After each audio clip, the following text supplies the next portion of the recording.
the Retro Show, the number one rated pregame intermission postgame show on the side of the Mississippi South, the Arctic Circle, north of the equator and west of wherever you want. It is Game 6. We shouldn't be here right now. Oh, stop it. We shouldn't be here right now. If Flyers team wasn't even supposed to make the playoffs, and we're here. You wanted hockey, you got hockey. You waited 8 years for Flyers hockey. You're getting Flyers hockey in the postseason, and you like it. Gentlemen, how are we? Doing great. I thought tonight we should have Kevin Kurz on the show. Okay, what did I do? You didn't do anything wrong, Okay, but I figured, we're going to be talking about who's in the lineup tonight, and there are no two people hated more on social media about this topic than you and me.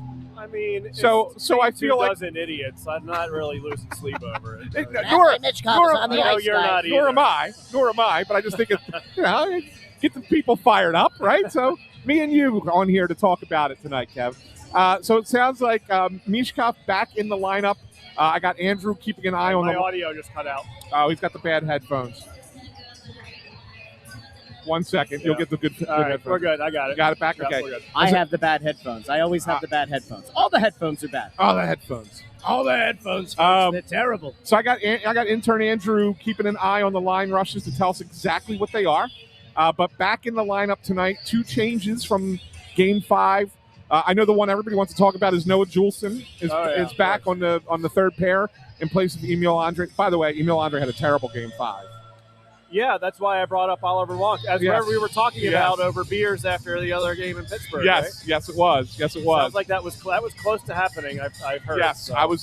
I've heard the same thing, that they debated it and they really thought about it. Ultimately, decided not to. I think maybe because of the intensity of a Game 6, maybe not the right time to have him come in. Yeah, I can understand that. But that's why they didn't do it.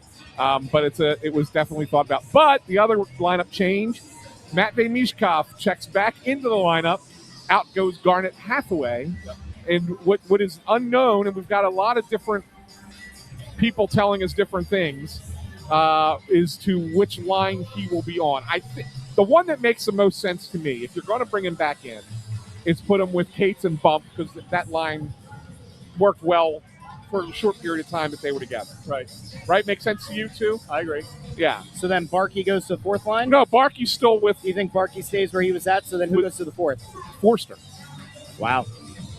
Well, I mean, he's not played well. Fourster. Yes. Forster. So, yeah. He's had a rough go. Yeah. And by the way, the other thing that I think was absolute nonsense was the whole blow-up about Michkov not taking warm-ups the other night. Yeah, I don't think that's really a thing on the road. Not. Yeah, it's not. Nobody took the warm-ups. That was not in the game. Yeah, I mean, on the road. Is Hathaway taking warm-ups tonight? I don't know. Do you see him out there? Do you see Hathaway out there, 19? I don't think he is. No, Andrew does not see him out there. He must have refused to take warm-ups. Yeah, somebody tell David Pagnotta. Somebody tell David Pagnotta at fourth period that Garnet Hathaway's not taking warm-ups. I lied. He is out there. Oh, is he? Jesus, yeah. I apologize. It's unbelievable. But this is at home, too. Right. But it's just, in the midst of everything else, we're getting those clicks. Getting the people fired up. Yeah.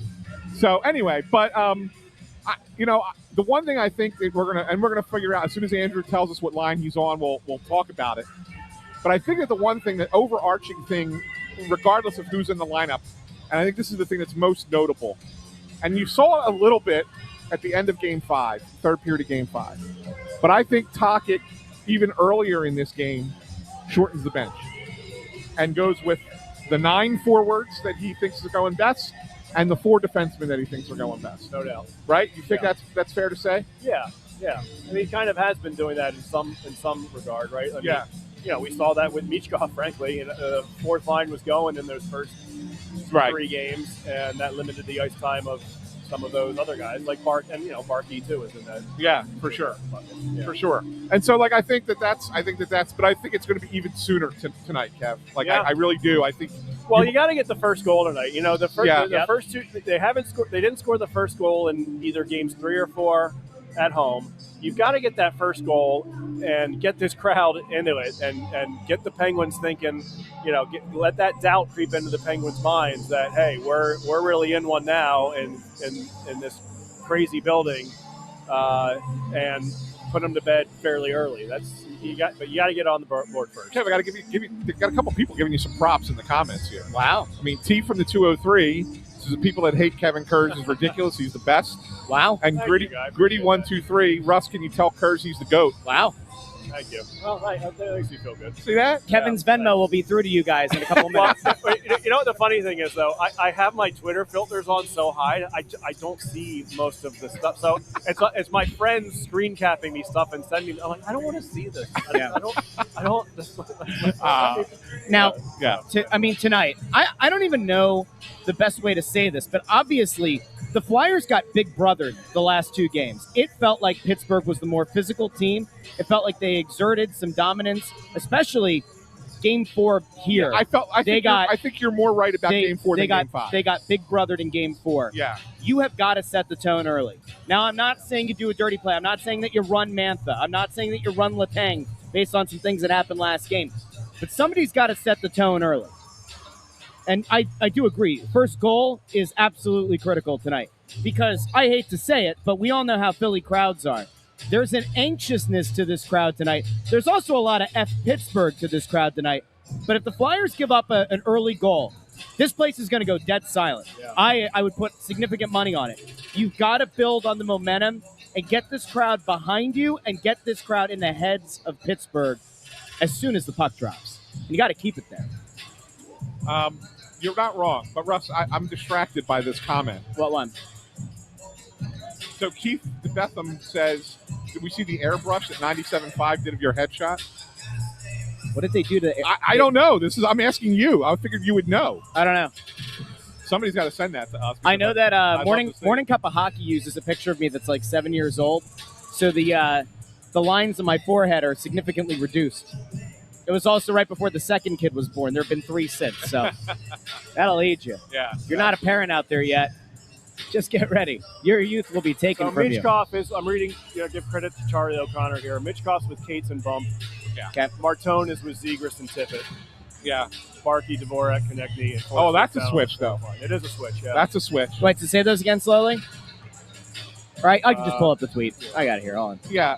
Well, it might take you a little while for that, but that's okay. So Michkov goes where he should. That's the right thing to do. But they swapped Barkey and Martone. Yeah, that's an interesting. That's thing. The Tippett, Zegras, Martone. Let's start that line in the offensive zone. Yeah, line. Yeah. I don't know if they're going to get too many D zone draws, right? Yeah, they'll protect them a little bit. Obviously, getting the last line change. Right.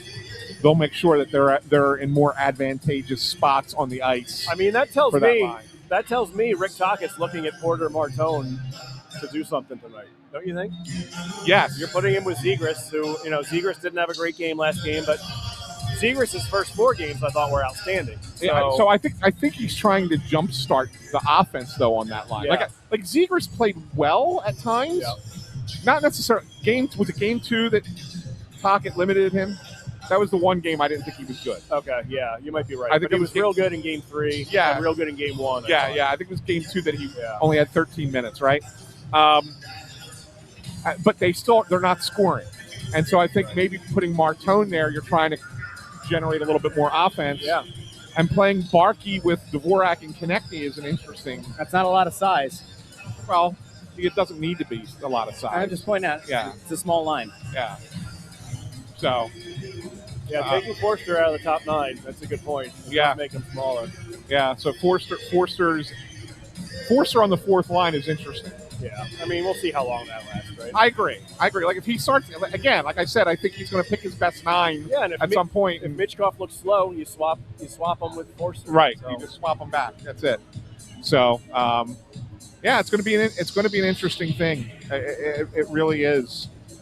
Do you believe in any so here's one of the reasons I've kind of remained confident that the Flyers are going to lock this up tonight. I mean, look, I thought that they were going to lock it up the last 2 games, and I was wrong. But I think Pittsburgh showed you what they're best in Game 5, and the Flyers still almost won the game. Yeah, I mean, that's fair. It's like if Vladar doesn't give that puck away in Game 4 and that fluky goal doesn't go in Game 5, Yeah. I mean, either one of those games could have gone. Right. That's what I'm saying. So like, Flyers, I think so. you've seen the best of the Penguins. Yeah. And it doesn't overly. Listen, I agree with you. I still think the Flyers are going to win. It doesn't overly impress me, is what I'm trying to say. I agree. I think the Flyers are a better team. Right. And so I think that the Flyers just have to clean a couple smaller things up, Russ, to pull this off tonight. Yeah, it was kind of weird because I predicted the 2-0 in Pittsburgh. I thought they would lose Game 3, win Game 4, win Game 5.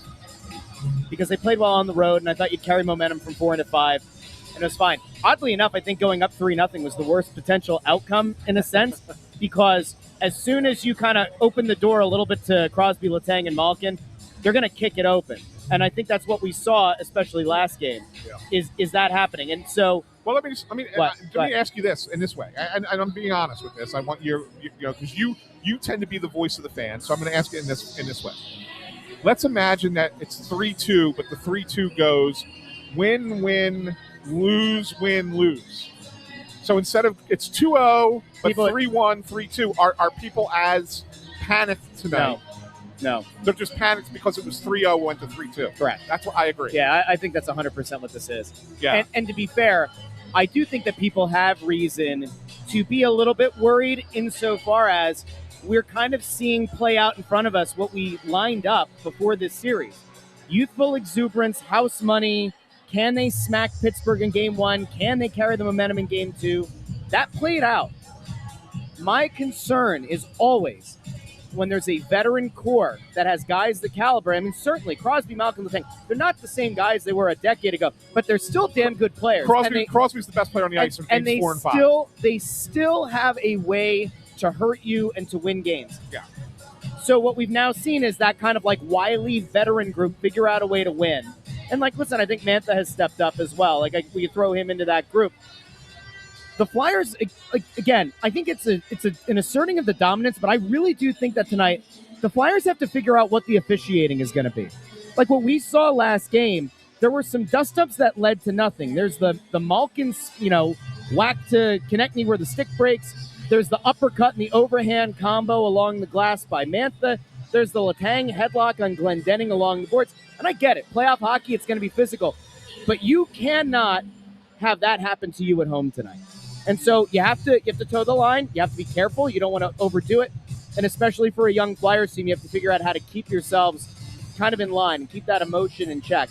And it does sound like, I think it was Drysdale today was quoted as saying something to the effect of, the coaches have been like pretty cool, calm, and collected, but also expressed to them that the last 2 games weren't good enough, Kevin. Yeah, calm. That was calm but assertive is how Jamie Drysdale explained the messaging from the coaching staff. And it's, in terms of the physical stuff, I would also think the coaching staff said, stay out of the box because the Penguins' power play is good. Yeah. So you wonder if that gets into guys' minds a little bit, like we can't do anything post-whistle or it's going to risk putting the team shorthanded. So it's a fine, listen, that's the line you got to find in the playoffs. So. Yeah. So we have 2 super chats. Let's get this one and then we'll go back to the other one. So T from the 203 with a $10 super chat. Thank you very much. Thank you, T. How do you crack the code of Artur's Shilovs and not get wrapped up in the officiating nonsense? I'm not convinced that they're wrapped up in the officiating nonsense. Kevin, are you? No. I think that they're annoyed like anybody else would be annoyed. I mean, but I don't think that they're. It doesn't sound like they're all talking about it or they're complaining about it. I think it's just like the flow of the game kind of thing. I think it's a series where both teams have taken some shots after the whistle. But both teams have probably gotten away with a few things. Yeah. I don't think it's. And maybe people will get mad at me at this. I don't think it's egregiously one way or the other. I don't think so. I don't think so either. To be clear. No, I don't either. I agree that Crosby dove. To be clear, that was an embellishment penalty. But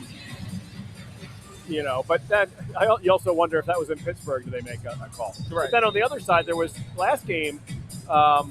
Who was it? Was it Hathaway originally got a penalty, and then Sanheim basically drew Mantha and somebody else into it? Yeah. And the refs didn't have the stones to even it up. And right. They kept it should have been evened up. It should have been. I thought Sanheim drew. I think it was Mantha. That was where Mantha went Yeah, it should overhand have, after that, and then uppercut right in front of two officials. It should have been 4-on-4, but instead they came up with a phantom double minor on Hathaway. That was one instance where I'm like, that was kind of BS. Yeah, well, I think all referees are BS in hockey, just in general. Just in general. By the way, did you see that this combo of refs tonight? Flyers are 6-1-1 in games where they've been together. So hey. But before we get to the other super chat, what about Shilovs? He's actually played pretty well, but I also don't feel like the Flyers have made his life difficult. No, they haven't made it more. Right? And so, I think that's got to be something that should be a key to the game tonight as well. Especially because this is not a big, heavy defense for Pittsburgh. This should be a Pittsburgh defense that the Flyers match up well against, because we know the Flyers lack a little bit of size, but their biggest guy is the guy they inserted. How do you say it? Salaliev or whatever. I don't know. The big guy. Everybody else. Salayev? Yeah. But that's so also. I think it's Solo. I think that you could say Solo Liev. The big dude. Yeah, the big guy. He's the only big guy. But and that's why I think it's important to get a lead early, because if the Penguins have to start chasing, then you've got Erik Karlsson and Chris Letang who are going to take chances. And we know the Flyers have been pretty good off the rush this series. So, listen, the lead is just paramount this game. I know it sounds cliche, but... Well, I mean, we talked about it all season. This team had so many come-from-behind victories, and we've said all year, that's great. It shows that you got grit. It shows you got determination. You never give up. But in the playoffs, eventually that luck does kind of run out. Yeah. So you're right. I mean, it's huge that they get it going. And we had another super chat that came in from Andrew Fawcett. Thank you, Andrew. Asks, does Vladar look like he's fighting the puck? Maybe a little bit. I thought more in Game 4 than Game 5. Yeah, I agree with that. Yeah. And obviously that was the bad giveaway. And, that fluky goal off the end wall, I don't know what you think of it, but, I thought he probably could have played a little bit better. And then I texted Marty Baron today to ask him the same thing, and Baron basically called it fluky. He said that's a 1 in a million bounce, and he didn't really pin it on Vladar. So, I guess the only thing, and we were saying the same thing up in the press box in Pittsburgh, Kev, is that I did think that when the shot's coming by, that he had a chance to catch it. I thought so too. Yeah, like that he had that, and it's hard to criticize that, because if you know the puck's going wide, and it's going to go okay, I don't need to catch it. Yeah, just let the play keep going. Yeah, that's fair. Right, yeah. And so I that's why you can't criticize him for it. But if hindsight is 20/20, then maybe you catch the puck and don't even let it get to the wall. Yeah, or just let it go and protect the post. Right. But see, this is where I think ultimately the Flyers have to pay back Vladar for all the times he's bailed them out and kept them in games. Yeah. That getting an early lead isn't just for their psyche. It's also that Vladar doesn't feel like he's got to be perfect. And that to me is the thing where you give him just a little bit of breathing room. That's where you see him open up, and that's where you see him really dominate games. Well, and also the Flyers were 26-0-3 in the regular season when leading after 2 periods. Andrew, turn up your mic. Here he goes. Does your mom actually have a candle in the house? It's a Flyers candle that she just lit? Yeah. She does. Was it the one from the media? It's the one from the thing we got the other day. Yeah. Oh, okay. Yeah. All right. Very nice. The question, though, Deirdre, is did you use the matchstick that they gave us as well? She did.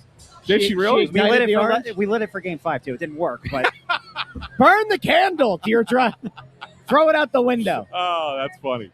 That's good stuff. Kev, is there anybody that you think, maybe that has an impact in this game that really hasn't had a big impact yet for the Flyers? Well, I look at Tippett. He's been quiet the last 2 games.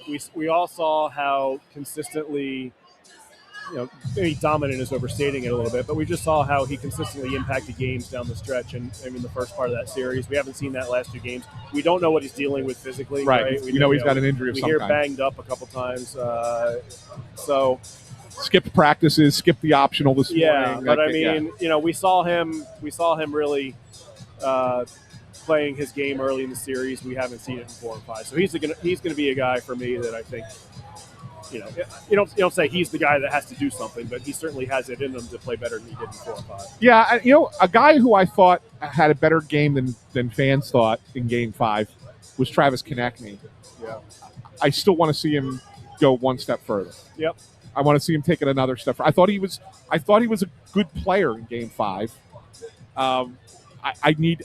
he's your best player, supposedly. He's your top paid guy. He's your alternate captain. He's your veteran. This is a game that's made for those type of players. And we sometimes forget too, like he hasn't been in the playoffs since 2020, right? Right. And does that even count? I mean, it was in the bubble in Toronto. Like that's not the same. That's night and day compared to playing in this building full of fans with their orange towels and puck everybody shirts than playing in that bubble. So he's probably just as much learning in some respects as some of these young guys are. Look at this. I like the sign though. The sign is good. History repeats sign. I like history repeats. Yeah. Just for the record, so the Flyers this season, when they score first, went 23-5-4, which was good for a 781 points percentage. That was 8th best in the NHL. Yeah, and it makes you wonder where they'd be if they not given up the first goal, 50 times out of 82. Yeah. It's bananas. It is bananas.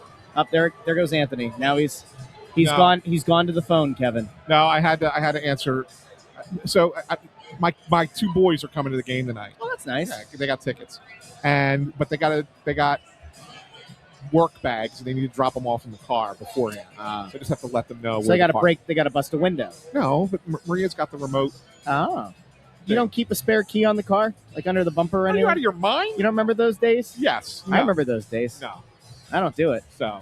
Andrew, you too young to remember what that was like back in the day? Listen to you. To hide a key? Yeah. I mean, I've done it before. You used to I wouldn't do it here. You used to keep it under the bumper, or you'd find a spot. I used to hide it underneath the tire. Magnetic. So I did this. I did this in L.A. For the Phillies playoffs, Kev. Yeah. Have you ever had this happen? So I did use Turo. You ever use Turo to rent a car? That's the rental thing, yeah. Right. So I used Turo, instead of going to it's like the Airbnb of cars. It's like an Airbnb but with cars. Right. They don't sponsor the show. Right. But so I did Turo in LA, and I was like, okay, I'm just gonna go pick up this car on the street somewhere. So I had the Uber drive me to where the car was, and I'm messaging the person who's renting me the car, and they're like, oh, the key's in the car. Doors unlocked, keys in the car. And I'm thinking to myself, and it was a nice car too. I'm thinking to myself, are you kidding me? You just left your key in the car? Well, LA is notoriously safe. In downtown Los Angeles? Very safe. It was unbelievable. So, yeah, I guess people still do it. Just I wouldn't do it. There goes some stateside and surfside on a. Yeah. We can't indulge up here, but we might feel like we need to after this. We'll see how tonight goes. Yeah, for sure. What do you think they need to be a little bit better in the defensive zone, Kev? I left it very vague with that question because I have a very specific thing I want to bring up. I mean, I thought it was the key to their. That's why they got out to a 3-0 lead. Because even when they were spending time in their D zone, they were keeping the Penguins to the outside. Yes, but here's where I know it was vague, and so this is where I'm going to get a little more specific. They're still playing well defensively, keeping the Penguins to the outside, taking away the middle of the ice. All that's good. But they're really having a hard time getting out of their zone. Yeah, that's been an issue. Yeah, and that I think if you can clean that up a little bit, and I think you heard talk about this. He talks about times, not just flipping the puck out because flipping the puck out while it takes it out of the zone for 10 seconds, you're just giving it right back to the Penguins, and they're coming right back at you again. And I think a lot of the Penguins' dangerous chances, or even a few goals, have resulted from that. Yep. And so, I think that is the most important thing in their own end. They gotta be a little bit better down there doing that. I agree. Yeah, that's why I thought maybe we'd see Bonk. I mean, it'll probably only would have been 10 to 12 minutes, but ultimately he's going to be better. He's probably better than that right now than Noah Juulsen is, and maybe he's better at it than Ian Alejandro. Hey, Noah Juulsen had 2 assists the other night. Right? Yeah. Come on now. Dunclad asking over on YouTube who's taking the last forward spot. So out. Well, I know that we talked about it, but people jump in that's fine. throughout the show. So Michkov is back in. Yep. And out comes Garnet Hathaway. Correct. And you want to remind the people of the lines. So Barkey, up on the top. So you've got Forster. Not Forster. No. Forster's on the fourth line. Yeah.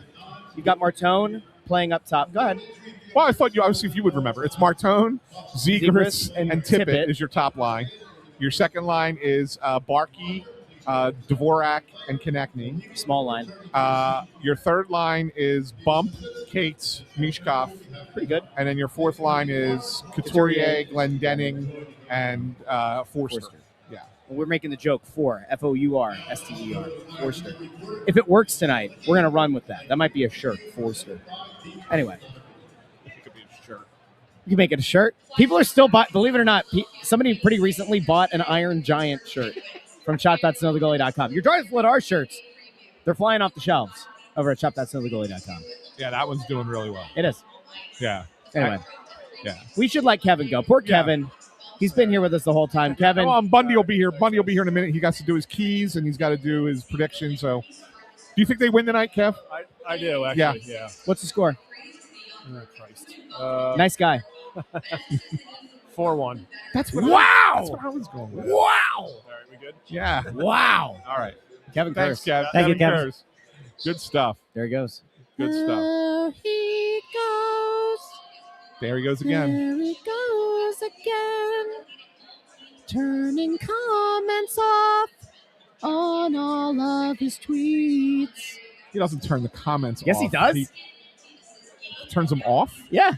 I thought I thought that he does it so that he can't see them. No. He turns off the comments. Because he said people still He's send had a him what bunch of people times are where he's saying. turned off the comments and tweets. That's why people were. Oh. Kevin he felt. I was actually doing this for Kevin's mental health. He started scrolling the comments. I saw that. The one thing you don't do when you come on the Press Row show is scroll the comments, because you're going to have some people who say nice things. Then you have some people who say some not nice things. You don't want that to cloud your judgment or affect your ability to cover the game. You know what I'm saying? By the way, I'm sure you got this. On the way in, got a bunch of fist bumps from people saying, love the show. There was a Pittsburgh fan. I don't know who this guy was, and I should have done a little bit of investigative reporting. But a guy came up to me in a Penguins jersey. He goes, oh, I see you, Russ. And I was like, what the hell's that about? And I figured, did my 5-headed mustache come across this guy's like TikTok or something where I was calling Penguins fans smooth brain koalas? Maybe. I cannot confirm, but I'm pretty sure I did see a eucalyptus plant in his back pocket. So I think he might have been a koala. I'm not sure. Oh, look at this. We got another super chat. Big thank you to Rock Bottom. The Rock Bottom 56-Q1P. They better win or we'll hear. Let's get ready. Oh, Jay, he wants you to do Michael Buffer. Let's get ready to crumble. Like that? I hope that was worth his $5. Hey, you know what? That's what we're here for. That is what we're here for. Now, you know what, Ant? I have to tell you. Yeah. I don't just want the Flyers to win because I would like to see this team go into a second-round series and play the Hurricanes, and maybe they shock the world. I am so sick and tired of the Pittsburgh fans, but I have to tell you, for as much as I didn't like Penguins Jesus and that Pittsburgh blog and that weird-looking radio host who's got like the Mike McCarthy picture or whatever up in black and white as his profile picture, I have found myself getting angrier the last few days at the trolls on Flyers Twitter. They're back. They were dead silent for 3 games, and they started popping out like the roaches they are. And one of them outed himself today. Yeah. A total dolt, a numbskull, a useless existence on social media, and effectively said that he is a Michkov fan, not a Flyers fan, which is fine, right? But for somebody who supposedly wants to like do the whole writing about a team thing, you would think that you wouldn't declare a fanhood for the team or your fanhood for the player, but has effectively called fans out for not being just Michkov fans. Yeah, so people like that are stupid. Just freaking stupid, number one. Very low IQ people. But, it was interesting. We were having this conversation in Pittsburgh, and we were kind of talking about it. And here's the interesting thing, because and I give Charlie credit on this because he was the one who kind of said it. It's really. Are you breaking Charlie's confidence by saying this to the people? No, not at all. Not at all. It's kind of a situation where there was a group of people, the trolls as you just called them, who for a long they might also be koalas. Who for a long time kind of controlled the Twitter narrative about the Flyers because they tweeted all day. I'm not sure they have jobs. Yeah, but the point was that there wasn't enough people caring about the Flyers at the time because they sucked. Yep. Right? So they controlled that Twitter narrative.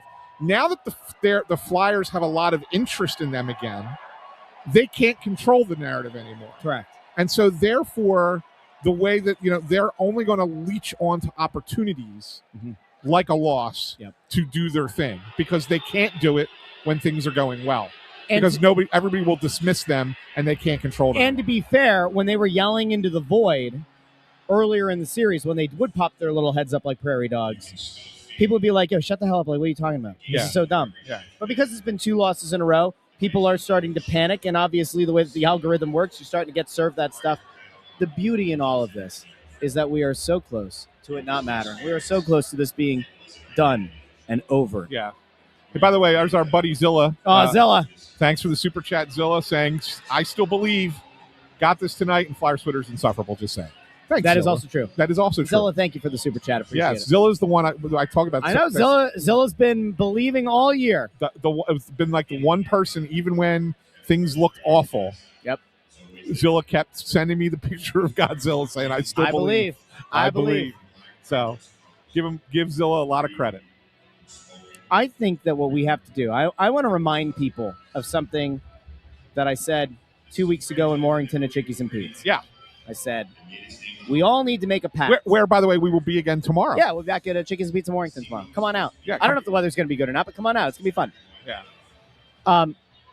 I said before the playoffs, let's all make a pact, a positivity pact, that we enjoy the ride no matter how it goes. Obviously, it would have been great to have a sweep or a gentleman's sweep. Now you're in a spot where Game 6, you have the ability at home to get the job done. Get it done. Go out there, execute at a high level, and get it done. And I'll tell you what, I love when this man sits down in the midst of a perfect segue, because I said you need to execute at a high level. And I would argue that there is nobody on this dais who executes at a higher level than number 6 in your program, number 1 in our hearts. Bundy is here. Bundissimo, it's a big night. I assume that your keys to the game are gigantic. They're big keys, is my guess. Let me dig them up here again, pal. All right, keys to the game tonight. The start. The Flyers have not scored a first-period goal yet in this series. They need a statement period to open Game 6, get to their forecheck, set a physical tone, and get back to controlling the neutral zone in the fashion they did to start the series. Avoid chasing the hockey game. Number 2, hit the net.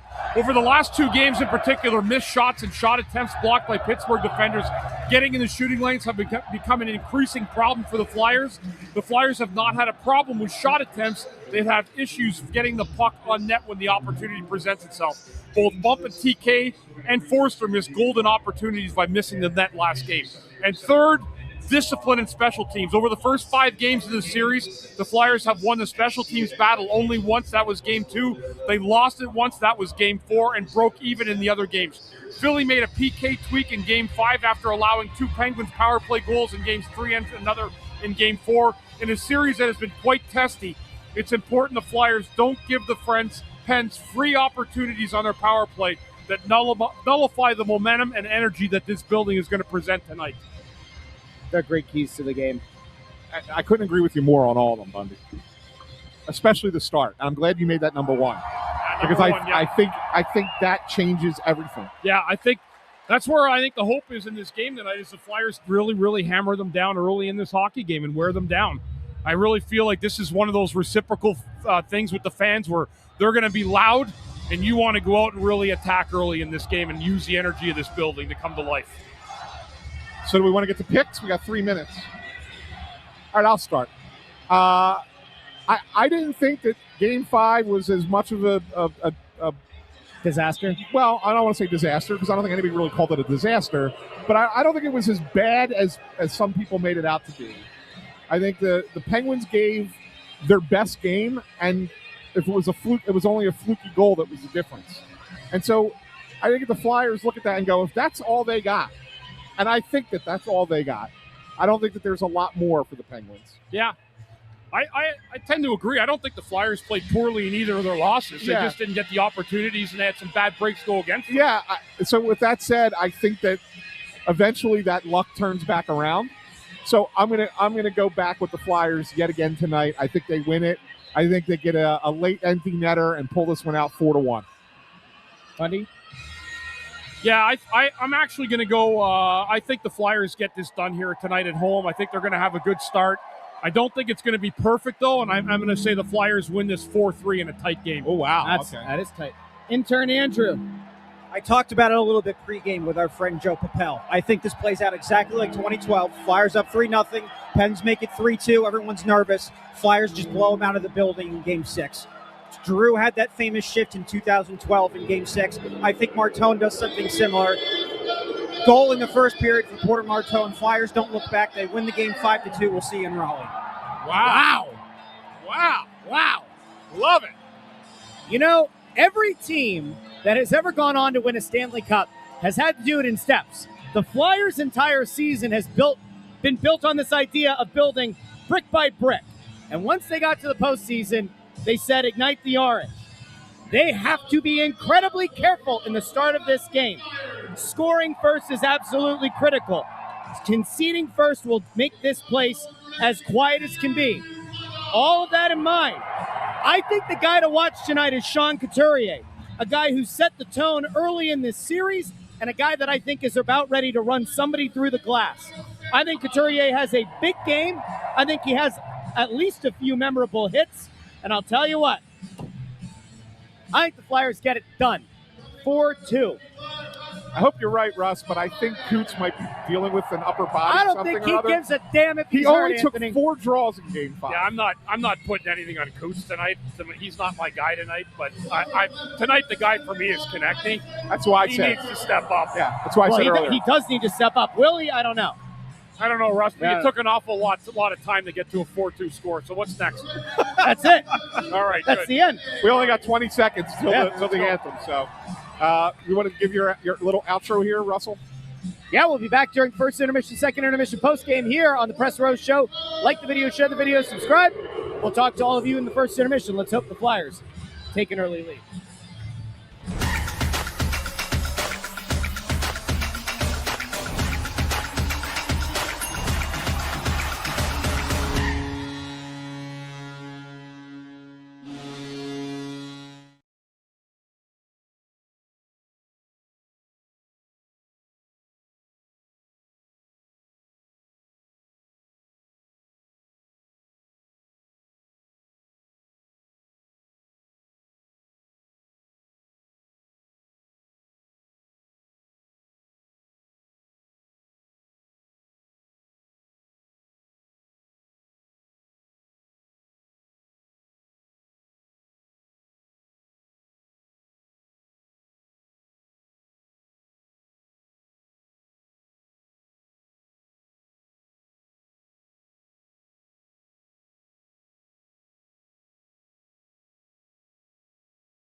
Welcome into the Press Row Show, the number one rated pregame, intermission, postgame show, the side of the Mississippi, south of the Arctic Circle, north of the equator, and west of wherever you want. Scoreless game after one, relatively even. Neither team able to convert on the power play. Positive, I guess, coming out of that period, guys, is you limited the damage. There were some opportunities both ways, but you don't concede the first goal, at least in that first 20 minutes. One of the keys. Yeah, but one of the keys was scoring first, which they still can. They still could. But you would have liked to see them do it there in the first period. They had so many chances, Bundy.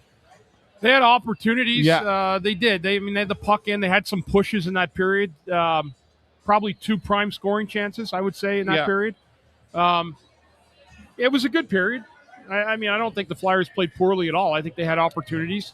They had some territorial advantage, I thought. But Pittsburgh plays well, too. They're in a good defensive groove right now, and they did a good job keeping the Flyers off the board that first period.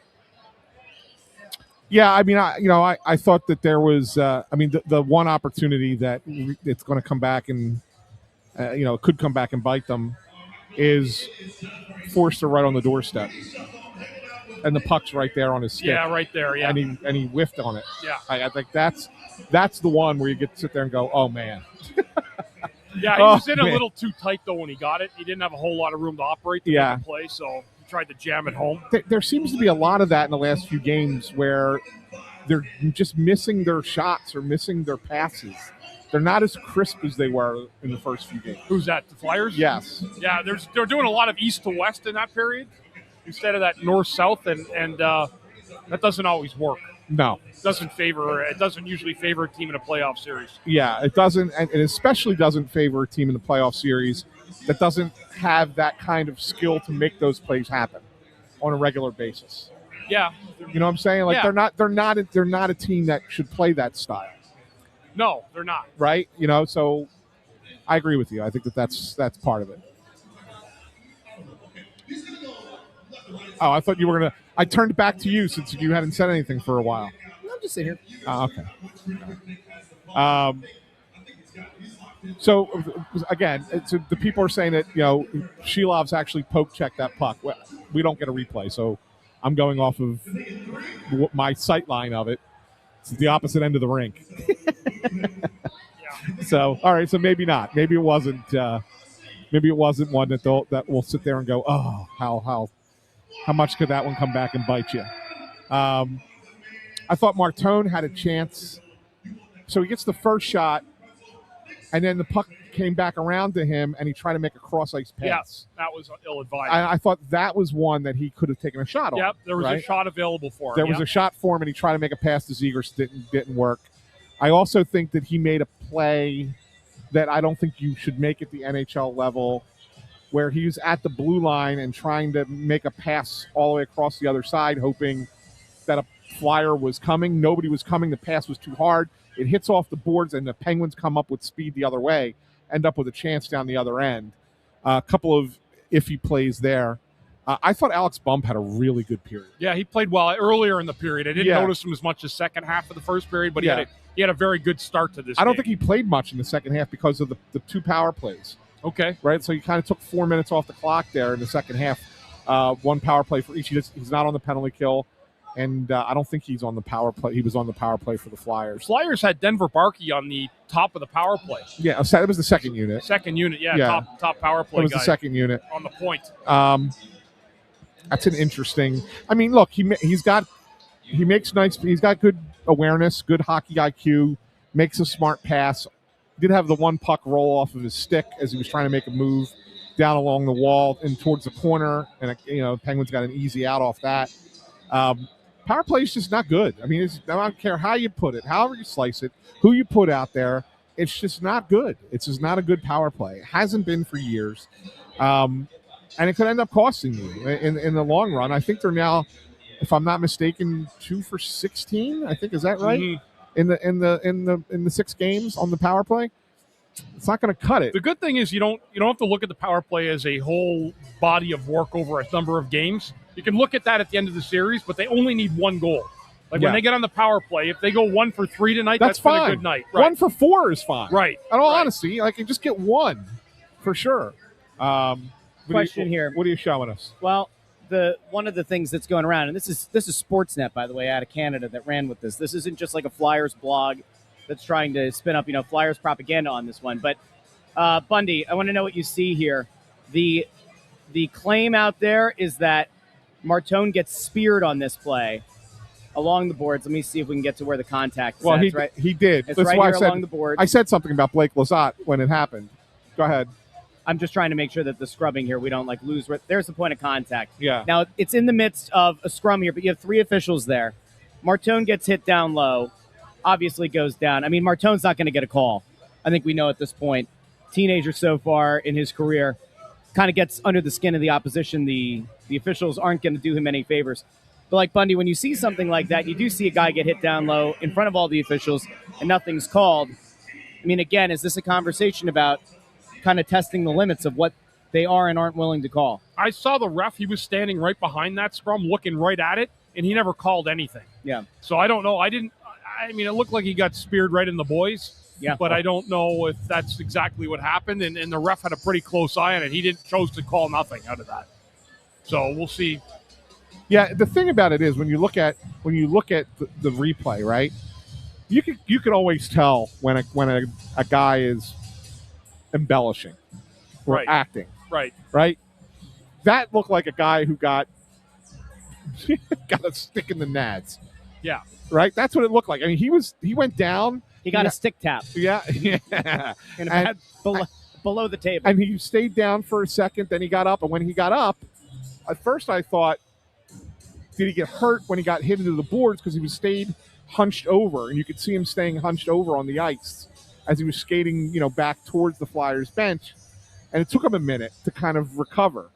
And so that's when I realized, okay, that's not the knee, or that's not like the shoulder going into the wall. That was something else that happened in the scrum. Right. And then I saw everybody talking about it being a spear, and then when I looked at the video, I'm like, oh, yeah, he got speared. Absolutely got speared, right? So. Well, someone just said there's stuff going on both ways. There is. Oh, sure. And, sure and is. it's just the gamesmanship of the playoffs. And unfortunately for the Flyers, Lizotte did not get called for it. Yeah. Well, it's what it is. One of the things, actually, I'll bring this up after we do. It is the first intermission, so it is time for intern Andrew's stat of the night, and then I want to bring up the vets on the team on the other side. So, ladies and gentlemen, intern Andrew is here. Hello, everybody. How you doing, fella? Good. How are you guys doing? Good. Are you playoffed up? Hey, I think so. Andrew. Yes. No live music behind you tonight. No. They're changing up the vibe, I guess. I don't know. There are a lot of things different tonight. I kind of, the way that Mike had hinted at it, I thought it was going to be like a thing at every home game from here on out. Apparently the Flyers really like it when she does the concert up here. I wonder if Bundy got the guitar. Did you steal her guitar? No. All right, what do we got for stat of the night? All right, so Game 5 the other night, Alex Bump scored and became the third Flyers player in team history to score a goal in his first career regular season game and first career playoff game. Other two, Dave Poulin and Todd Bergen, who I think only played 14 games for the Flyers. Todd Bergen. Just those three guys. And then another goal scorer for Game 5, Chris Letang. Hopefully it doesn't happen tonight, but should Letang score again tonight, he'll become the third oldest player in NHL history to have a 3-game goal streak in the playoffs. Wow. The other two that were older than him, Teemu Solani in 2011 and Ray Bourque in 2001. I believe your Alex Bump stat, he was also I think he was the first player to do it against the same team. Yes, both against the Penguins. I think both against the Penguins. Yes. Both his first regular season goal and his first playoff goal were against the same team. Okay. So just thought I'd add That was add who that again? in. Alex Bump? Yeah, Alex okay, Bump. right. Yeah. He got his first goal of his pit. Yeah. Yeah. Right. Yeah. That's great. That's good stuff. That's good stats. Solani and Bourque, you said? Yes. That's interesting. Okay. Good job out of you, intern. Thank you. Good job tonight. You got here early tonight, too. The chairs were here. It's been very, very successful night so far. You're having a great game. Did you know that the marvelous Monica actually came up here? She did. She came up here pregame. She came over and she said, "Do you guys have your seats?" I think she was ready to. I think she wanted to make a second appearance on the show. To be honest, Great lady. Great lady. One of the best. One of the best people we've met all year. Yeah. I said to her, when the coach tells me to do something, I do it. There you go. That's right. There you go. You were afraid of being a healthy scratch. off. That's the last thing I want. Good stuff. All right, Russ, you said you had a question that you wanted to ask. Well, it's not a question, it's a statement. Okay. I have a little bit of beef. With who? You know, one of the people that we shouted out early in the game that needed to have a good game was Travis Konechny. And I would argue that period was not a great one out of him. There's a bit of frustration, and I get it. And there's probably a lot of pressure he's putting on himself. I get it. The execution's not there. Puck's coming off the stick a lot. I don't know if he's just trying to make too much happen or what. I don't know. It feels like a lot of the same kind of in and out. I think you're just doing this gratuitously. I didn't necessarily think he had a bad period. Like, what was bad about his period? I thought he was fighting it a little bit, and I did too.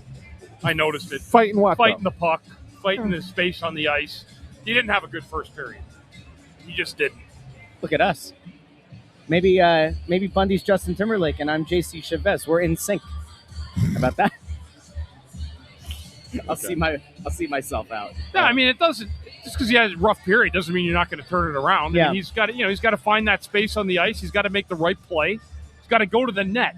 Yeah, that's the biggest thing for me. He hasn't gone to the net with the ferocity you need to score goals in a playoff. Not a lot of these guys have. I don't think that they've gone. I don't think that they've made life hard on Shelov's. No, at all since he's come into the series. You got to think that's a big talking point though in the locker room, right, Bundy? Like when this team was finding a lot of success down the final stretch of the regular season, when they were winning all these games, they had guys that were willing to crash the net and to try to score in those dirty areas. And it feels like the last few games, they've almost been hesitant to get there and to get physical and make things happen. Yeah, they've gotten away from it a little bit. There's no doubt about it. But that's where the gold is. That's a pot of gold at the end of the rainbow is the front of the net. And the Flyers had chances to shoot and get there, but there was no presence.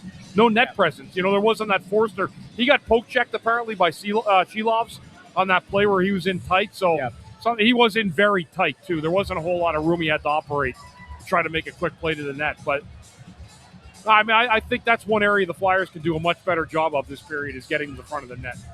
And the middle areas to attack the front of the net. Was there anybody from the defensive core, Bundy, that stuck out to you in a good way that period? I felt like a few guys had decent periods. Defensively? Yeah. I thought Coots was pretty good. He didn't get his feet moving as much, but he made some solid defensive plays.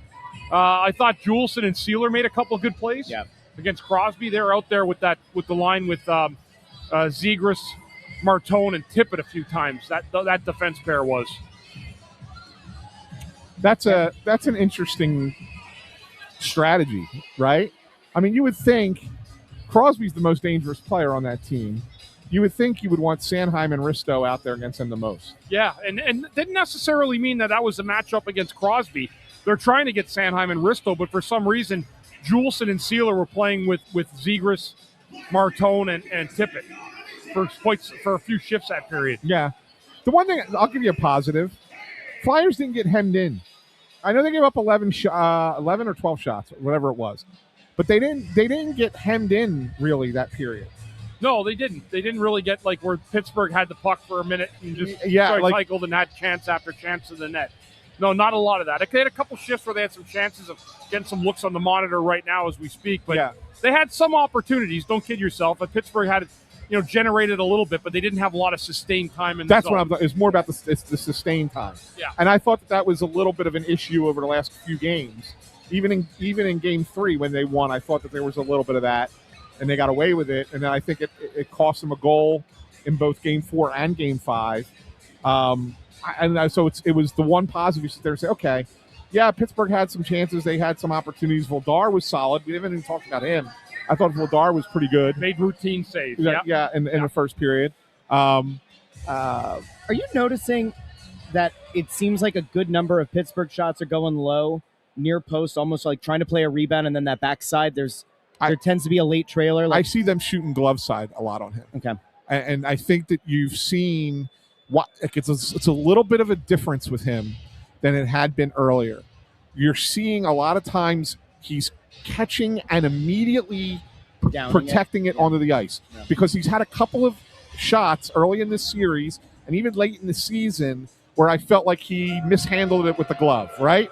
And so I think you're starting to see the idea of let me just catch it and freeze it, catch it and freeze it. And I think he's doing a lot of that.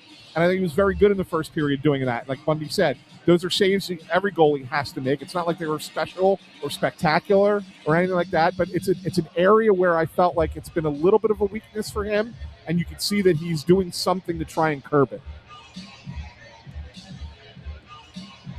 I thought he was good that period. Yeah. Just, didn't need to be spectacular, but made the routine stops, and that's sometimes all you need out of your goaltender, not let a bad one in. Greg Q just said it. It's exactly what he's doing. He's playing safe. And that's important because he needs to be that. He needs to do that so he doesn't give up that weird rebound that you don't expect the goalie to give up, right? This is kind of why I said pregame that the scoring first thing isn't just for the mentality of the team.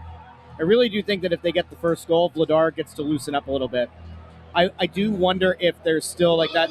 I know that in the moment you're not thinking about the prior games, but almost akin to how when you're playing injured, you're trying to kind of nurse something. I wonder if there's a small part of him that's not playing as instinctually because he's almost afraid of making that mistake because the last 2 games there's been, a goofy play that's led to a goal.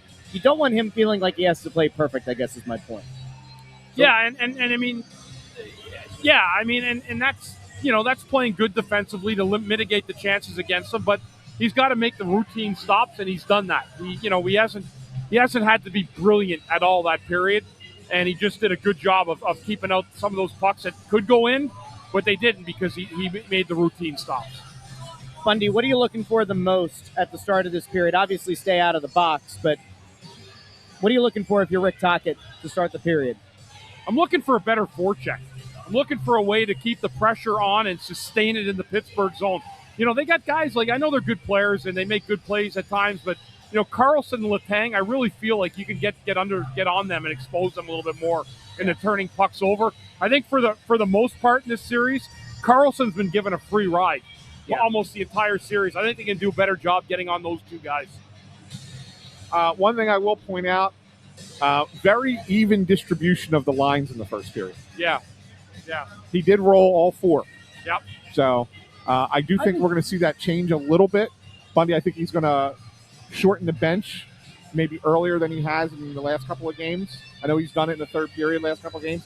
I think you might see him do it sooner than that, maybe later in the second period. Yeah. That he starts going with 9 forwards, 4 defensemen mostly, but very even distribution of those lines. Puck drop. All right, we will be back. Second intermission and postgame here on the Press Row Show. We'll keep the StatCast up for those of you who are new. Make sure you stick around. Talk to you soon.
Welcome into the Press Row Show, the number one rated pregame, intermission, postgame show on the side of the Mississippi, south of the Arctic Circle, north of the equator, and west of wherever you want. We have to break into everything that happened in the period, but we probably should lead off with what just happened right before we came on. Yeah. Travis Konechny gets under Chris Letang's skin, goads him into a penalty. Letang, I mean, this has happened all series, Ant. Letang finally gets called for it, turns around, pops Konechny, down he goes. Look, penalty to start the third period. Look, I think both teams have played with a little bit of an edge throughout the entire series, right? Yep. Here's the thing that I notice that's different about Pittsburgh. And Bundy, you tell me if I'm completely off my rocker. All right? Everybody's got a little bit of dirty in them, right? A little cross-check here, a little slash there. Like, guys do it. Both sides. Both teams are doing it. But why do the Penguins always go for the head? Yeah, I know. Yeah, I mean, that was sometimes they go for the balls. That's like the kind of play you got to get, though. Like for the Tang, you got to make them pay now. Yeah. Like that power play, Flyers will have a 2-minute power play starting off the third period. I mean, Letang, what a dumb penalty. He Stupid. just hauled off and just cranked Konechny right in the head with an open glove fist. Yep. Or closed glove fist, sorry. Yep. So, I mean, those are the kind of penalties that can kill you in a playoff series, and that's where the Flyers got to have a conscious effort coming out and having a great power play to start the third. Yeah, you got to feel it now. You got to sit there and go, this is our chance, right? Well, to Allison's point there, bring that back up, intern. Allison's comment there about can we get the crowd to liven up? There is an anxiety. There is a nervousness in this crowd. They have had moments where they've risen to the occasion, but I think you can kind of feel it in the building a little bit. Well, and there were moments, and I want to get to this, there were moments in that period where you could have just offered the Penguins margaritas and a couple of chairs to just camp out inside the blue line because they had their way at even strength with the Flyers. 2 different stretches where it just felt like the Flyers could not get off the ice. It's funny because I just talked about this at the end of the first intermission, right? Where I said at the end of the first intermission, they didn't get hemmed in at all in the first period. That was a positive. And then lo and behold, they go out there in 2 shifts. Like they get hemmed in their own end pretty bad, right? Really bad. And I think that to Allison's point, it depends on what end of the ice the puck is. If the puck is in the Flyers' end, you hear this in the room. Yep. And everybody's like this. If puck's in the Penguins' end, they get all fired up. Yep. Right? So that's really what it comes down to. Because they're worried that the next goal is going to be the winning goal. Yeah. The way this game is going. And very well might be. But yeah, that's kind of what the environment is like in here right now. Yeah, Correct. There's some tension. People are sitting on eggshells for sure. There's no doubt they want to win this game and win this game tonight and give themselves a best chance. This power play is going to be monumental, though. This is going to be a huge power play to start this period. It is. It absolutely is. I will tell you one guy who looked really good that period was Mishkov. Yeah, he looked better. That period. Yeah. First period was whatever. First period was fine. It wasn't bad, wasn't great.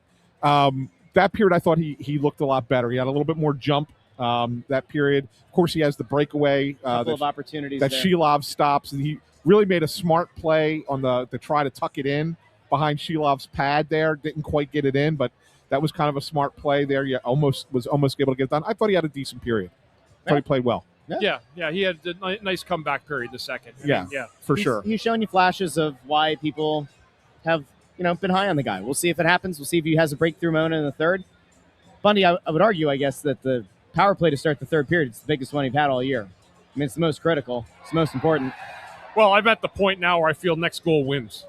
Yeah, the way that this is going. The way it's going, it feels like next goal wins this game. So that's why you get a golden opportunity, clean sheet of ice to execute. I mean, this has to be their best power play of the year. At least give it a chance anyway. I hate to give Shilov's credit here, but it has to be said, while the Flyers haven't exactly done the best job of challenging him in the last few games, he has been solid for them in that. He has. The one thing I think that does kind of set the end of the period apart, Bundy, is the Flyers' willingness and ability to crash the net. We finally started to see it in the last 3.5 minutes or so of the period. Yep. Thing that we practically begged for the entire first period and most of that second. They finally did it. Yeah, they did, and you could see that last couple minutes there where they had chances. They had some point shots that went through. Guys, there was traffic in front of the net. Dvorak had some opportunities. That's the kind of game you need to play. If you get the puck back to the point, find that open seam and snap it through and then direct the traffic to the net. And they did a better job of that. You can see how scrambly Pittsburgh got when the Flyers did that. They haven't made it hard enough on Carlson and the guys like Letang. Well, I'm going to ask you a stupid question, but I think that there's something to it. It's one thing when the coaches say, guys, crash the net, right? Because they say it every game. Is there a moment there late in that period where the guys actually see the success and it's like, hey, guys, what if we started crashing the net? Yeah, sometimes that'll happen where you have a shift like that, and then the next line follows up with that, and you kind of get your recipe and your formula together. Absolutely, Russ. Yep. I think the Penguins have done a really nice job. This kind of goes over the last couple games too, but really noticed it in that period. They do a really nice job of getting their third man back. Pittsburgh? Yeah, they've done a good job having a good third man high. Yeah. Like the Flyers. You remember in the first couple games they had so many odd man rushes chances, and odd man chances and opportunities that they just don't have anymore because the Penguins have done a nice job getting the third guy back, right? Yeah, they've done a good job. And I'll tell you another guy who I think had a really good period, maybe a little bit understated because you didn't see him do a lot, but I thought Denver Barkey had a really nice period Did too. you? Yeah, like he had a couple of really. He is the one thing I like about him is he's not afraid. He don't care how big the guy is. He's not afraid to get in there and battle along the wall. He might not win the battle because of size, just because of size, he doesn't right? win a lot, right? But he's willing to go in there and try and get it done, and that's all you can ask for him, right? Yeah, I mean he goes at 110%, right? That's what you can ask. I mean he is a small guy. Yeah, he really, really is. Yes, he's smaller than you, Russ. Yes. Just saying. But I'll tell you who's not small. I'll tell you who's come up large the entire season. And guys, while we all pick the Flyers when we think they're going to win, we do also have to acknowledge our own mortality here. There is a chance that if things don't go according to plan the next couple of games, this could be the last one of the season. And with that in mind, although we want to believe that it is with momentum going into the second round, prepare those instruments, gentlemen. Are we ready already? Oh yeah, I mean we're almost halfway through the intermission, so now we're gonna have another series somehow, some way. We're gonna have another series. All right, here we go, guys. 1, 2, skiddly diddly do.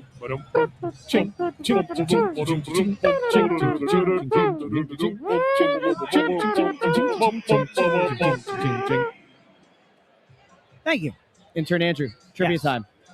All right, so thank you, David Cross. Wow. So I mentioned in my stat of the night. Chris Letang and him scoring goals, and we change up the vibe. We'll go from a Penguins defenseman to a Flyers defenseman. Maybe it'll be Sanheim. That's the hero. Lafristo? I'm saying Sanheim specifically because if Travis Sanheim scores, he will become just the third Flyers defenseman in team history to have one singular playoff series with 3 or more goals. Oh, okay. Can you name who the other 2 are? 3 or more playoff goals in one playoff series. Is Desjardins one of them? No. Matt Carl? No. Braden Coburn? No. He's just going to start throwing names out. Timo Timonen? No. Wow. That one's surprising. We're going back a while here, aren't we? You were teammates with one of them. Carl Dykhouse. No. He did score in the playoffs. Yeah, he did. At Buffalo, right? Yeah, and in New York, I think he had one too. Andy Delmore. Andy Delmore. Oh, that's right. The hat trick. And then he scored an overtime. How do we forget the Andy Delmore game? Yeah. How many others are there? Just one more. So there's only 2. Yeah. If Sanheim does it. If Sanheim does it, he'd be the third. Yeah, there's one more. Old guy? Yeah. How? He did this in Mark Howe Howe was the other one. Yeah. Okay. That's good trivia. Andy Delmore. 6 taps for intern. Thank you. Yeah, good stuff. Intern, can you move out of the way and just show people what's not happening behind you? I just want to be clear. We have no karaoke tonight. I'll tell you why we don't have karaoke, and I'm not supposed to talk about it. But Bundy, we have footage of what happened a little bit earlier tonight. They were preparing karaoke earlier, and Bundy, we did catch on video what you did. Oh my God!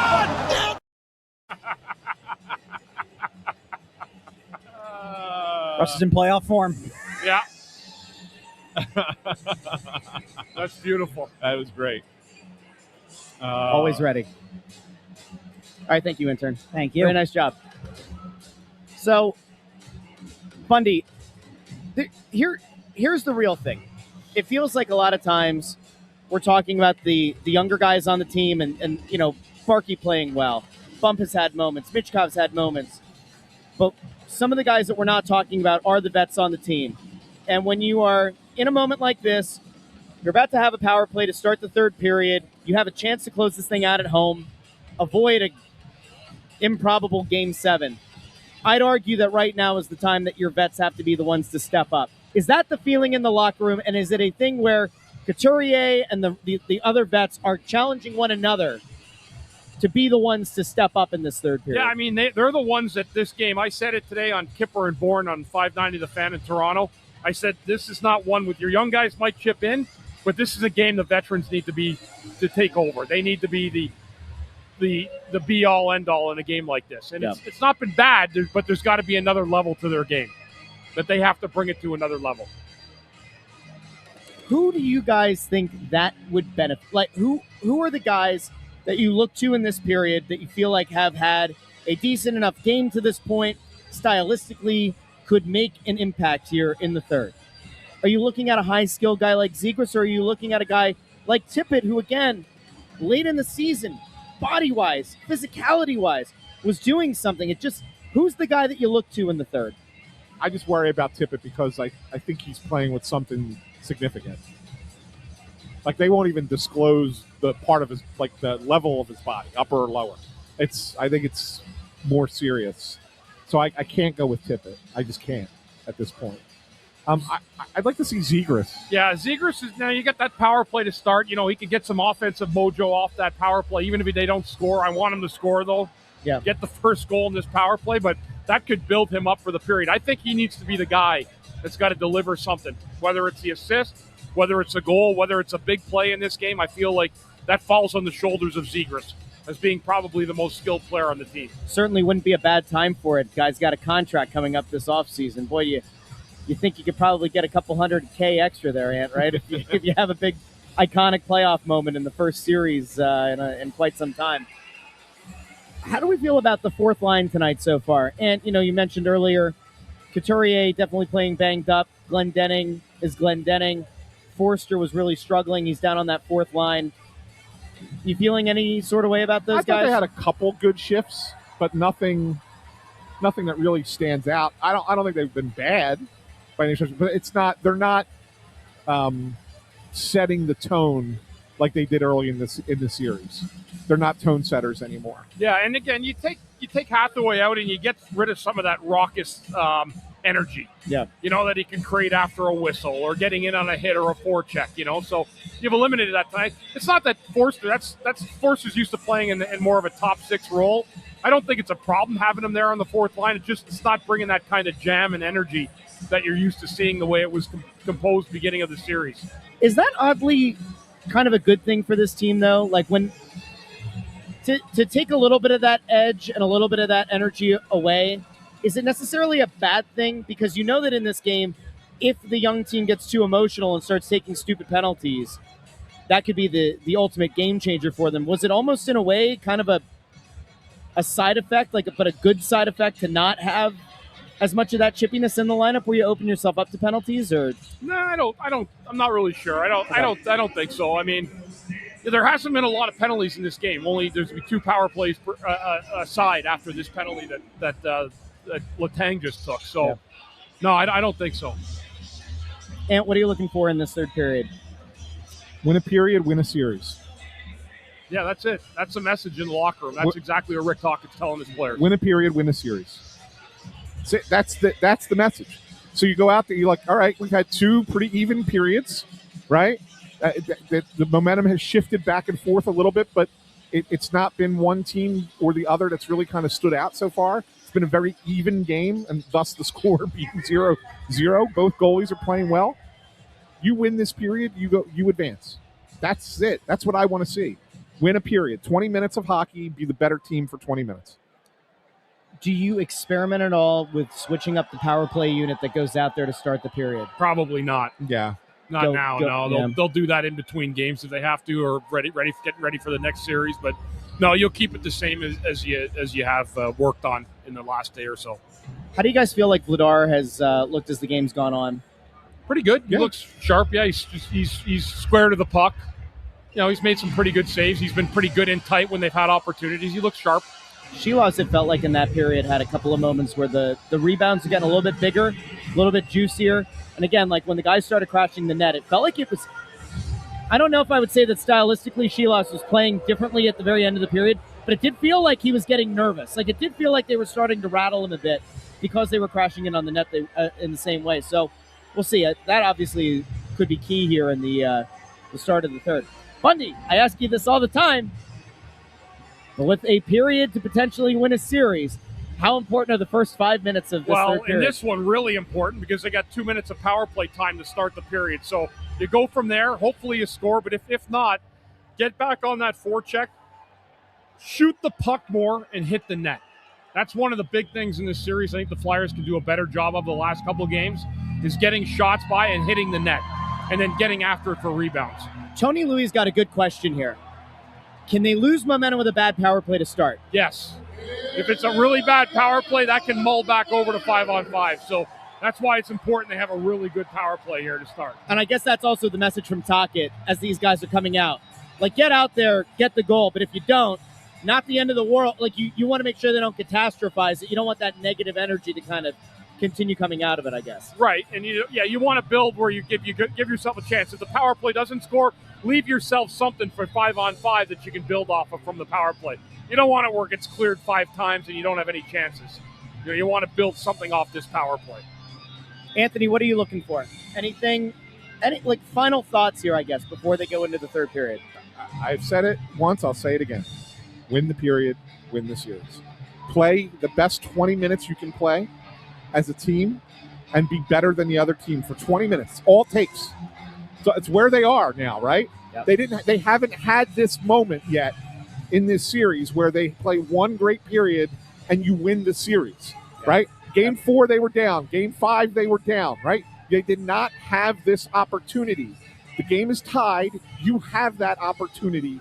You go out there and are the better team for 20 minutes. You advance to the next round. It's very simple, right? Play your game and be the better team for 20 minutes. That's all I want to see.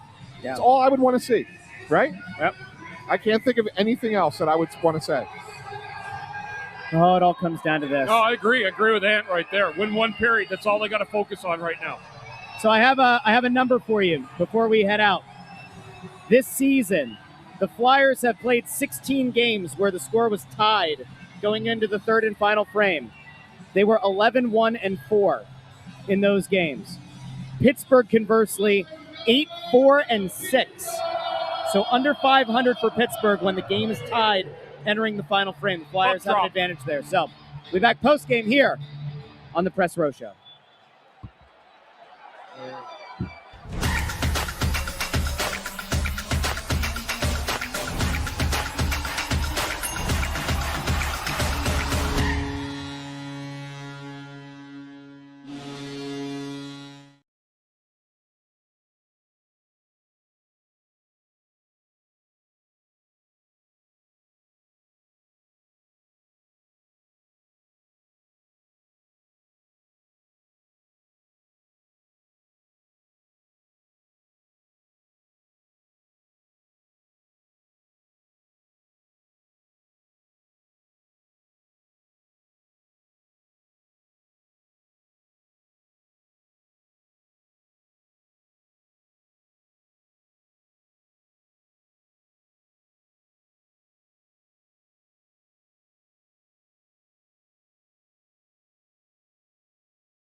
Oh, welcome into the Press Row Show, the number one rated pregame, intermission, postgame show this side of the Mississippi, south of the Arctic Circle, north of the equator, and west of wherever you want. Boy, oh boy. We're not here postgame. This is historic, Russ. I don't know if they have the clock right. They started it at 18, but I thought it was only 15 minutes when you head into overtime. I don't know. So we have to do an extra 3 minutes? We can make an extra 3 minutes happen. But this is historic. It is. This would be the first ever third intermission Press Row Show. It is. Yeah, it is. And maybe we'll be lucky and we'll get a fourth one. The way tonight's going, maybe we'll have a fifth one. I actually could, if you reach out real quick, just do this with me real quick. Just do this. Yeah. Bundy, do you feel that, guys? What is that? I definitely feel overtime, but I'm feeling a chance of double overtime in the air. Stop it. Yeah, they fixed the clock. Now they would just put it to 14 minutes. Okay. Look up. See, we did this, and all of a sudden the time just flies. Yeah. It's amazing. They weren't ready in Philly for overtime hockey. We just made magic happen, guys. Here's a real question, Dan. Over in the press box, they start tearing everything down. The tubular meats are off the grill. The cookies that were left are probably gone. What are they going to do with a rowdy press box now? Do they scramble to put everything back out? No. No, they don't. I made a coffee during the third period. It's an abomination. It's not coffee. It's like coffee tinted Sludge? water. No, it's like coffee tinted water. Well, at least it doesn't have the burnt grinds on the bottom. That's the worst. We will talk hockey. Yeah. I guess we could talk hockey now. Bundy, the question that was asked at the end of the second intermission was, if the Flyers have a bad power play, could that kill their momentum? Could that be a bigger negative than just not scoring? They failed to score. They had a couple of chances, but it was sort of a disjointed power play. Welcome to Philadelphia. But they didn't seem to let it rattle them. I mean, I think the Flyers on the whole had a pretty strong third period. Plenty of opportunities to score. So did Pittsburgh, unfortunately. Yeah. They had a lot of chances. I don't want to say it killed the momentum. I don't think it killed their momentum in that period. It just wasn't. It was just another bad power play. We've become so used to seeing them. But I don't think it had any bearing on the rest of the period. I thought the Flyers had some opportunities. They had a couple really good opportunities. Pittsburgh did also. Been great goaltending in this game. Yeah. Been outstanding goaltending by both sides, and that's something to say about that. Yeah, I mean, that's what this one's coming down to. Which goalie blinks first? I think it's been about as even a game. I mean, there have been stretches where both teams have looked better than the other, but overall, when you add it all up, it's pretty 50-50. Pretty 50-50, I agree. It's very, very right down the middle. I think the shots on goal I think they were even. Well, Pittsburgh's ahead, I think, 32-28. 32-26. 26 for the Flyers? Yeah. Okay. Yeah, I mean, but, both goalies have made saves when they had to. They've not given up juicy rebounds. I mean, there was like one or two, but nothing that was super dangerous. They've done a really good job. And it's whoever figures them out first. Bundy, obviously for the fans right now, it's incredibly nervy. The ones, I mean, you see it in the comments. People are talking about the fact that, they hate this feeling, this like nonstop nerves. As a player, do you start to feel it? Like when a game like this, with a chance to advance, goes to overtime, does that creep into your mind at all as a player? Like, do you start to kind of feel that anxiousness? You don't feel anything in overtime. When Really? you go to it, no. You just play. You're not thinking, if I make a mistake or if I do this or I do that. No, you just play. Is it like a kind of freeing feeling, I guess, to that? A little bit, way? yeah. I mean, I don't want to say you're freeing. I mean, you're still aware of your surroundings. You're aware that the next goal wins the game. So you're vigilant of that, but you're not playing your game any differently. You're just playing. Yeah, and I've been there many times, many overtimes in the playoffs, and it's not you don't panic at all. There's no panic in your game. I was told that Intern might actually have another trivia question. Is that true, Intern? I did. I had a backup prepared just in case you got the first one correct, like right away. All right. Well, So- I don't think we have a second song for you, but we'll bring you on. That's fine. Now's as good a time as Wow, any. so this is like extra trivia time. Yeah. This is unprecedented. So the last game, Connor Dewar scored a goal, I think, to put Pittsburgh up 2-0, and then 12 seconds later is when Bump made it 2-1. That was the second shortest time span in between two goals in the history of Flyers versus Penguins in the playoffs. Number one Again, bringing up 2012, hoping for the good vibes. Number 1, 2012 Game 2. Flyers scored to tie the game 3-3, and 6 seconds later, the Penguins retook the lead. So who are those two goal scorers? One for the Flyers, one for the Penguins. In 2012. Yeah. I'm going to say Hartnell. No. So the Flyers tied it at 3, Yeah. and then Pittsburgh took a 4-3 lead again after that. I mean, the final was 8-5. It was madness after that. But Right, yeah, they were, right. those goals were 6 seconds apart. He did. Did he? Yeah, go ahead. You can- Billy Leno? No. Trying to think of power play or postseason performers. 2012. Forward? Yeah, go forwards.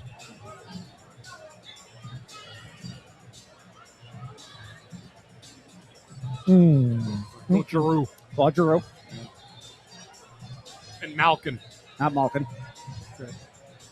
It wasn't, Sidney Crosby. Wasn't Crosby. What game was that again? Game 2. 2.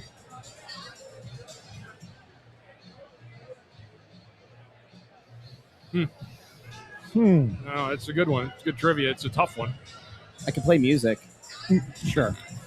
Let me see. Hold on. I think I have the ability to play some music here. Let's do some thinking music. How about this one?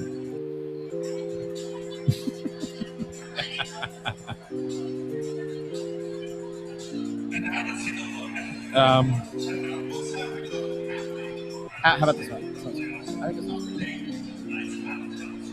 good. Tyler Kennedy. No. What's this one? 8 minutes to come up with the answer here. Having a hard time with this one. I don't know. I'm not even going to. So I believe Wait, He was- don't tell us.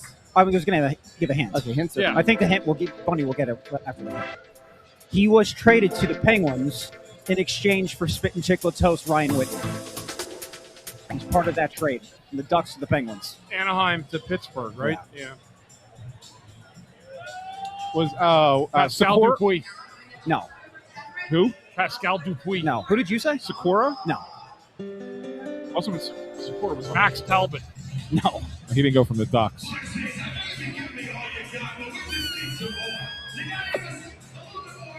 Yeah. All right, initials. CK. Chris Kunitz. Yes. There we go.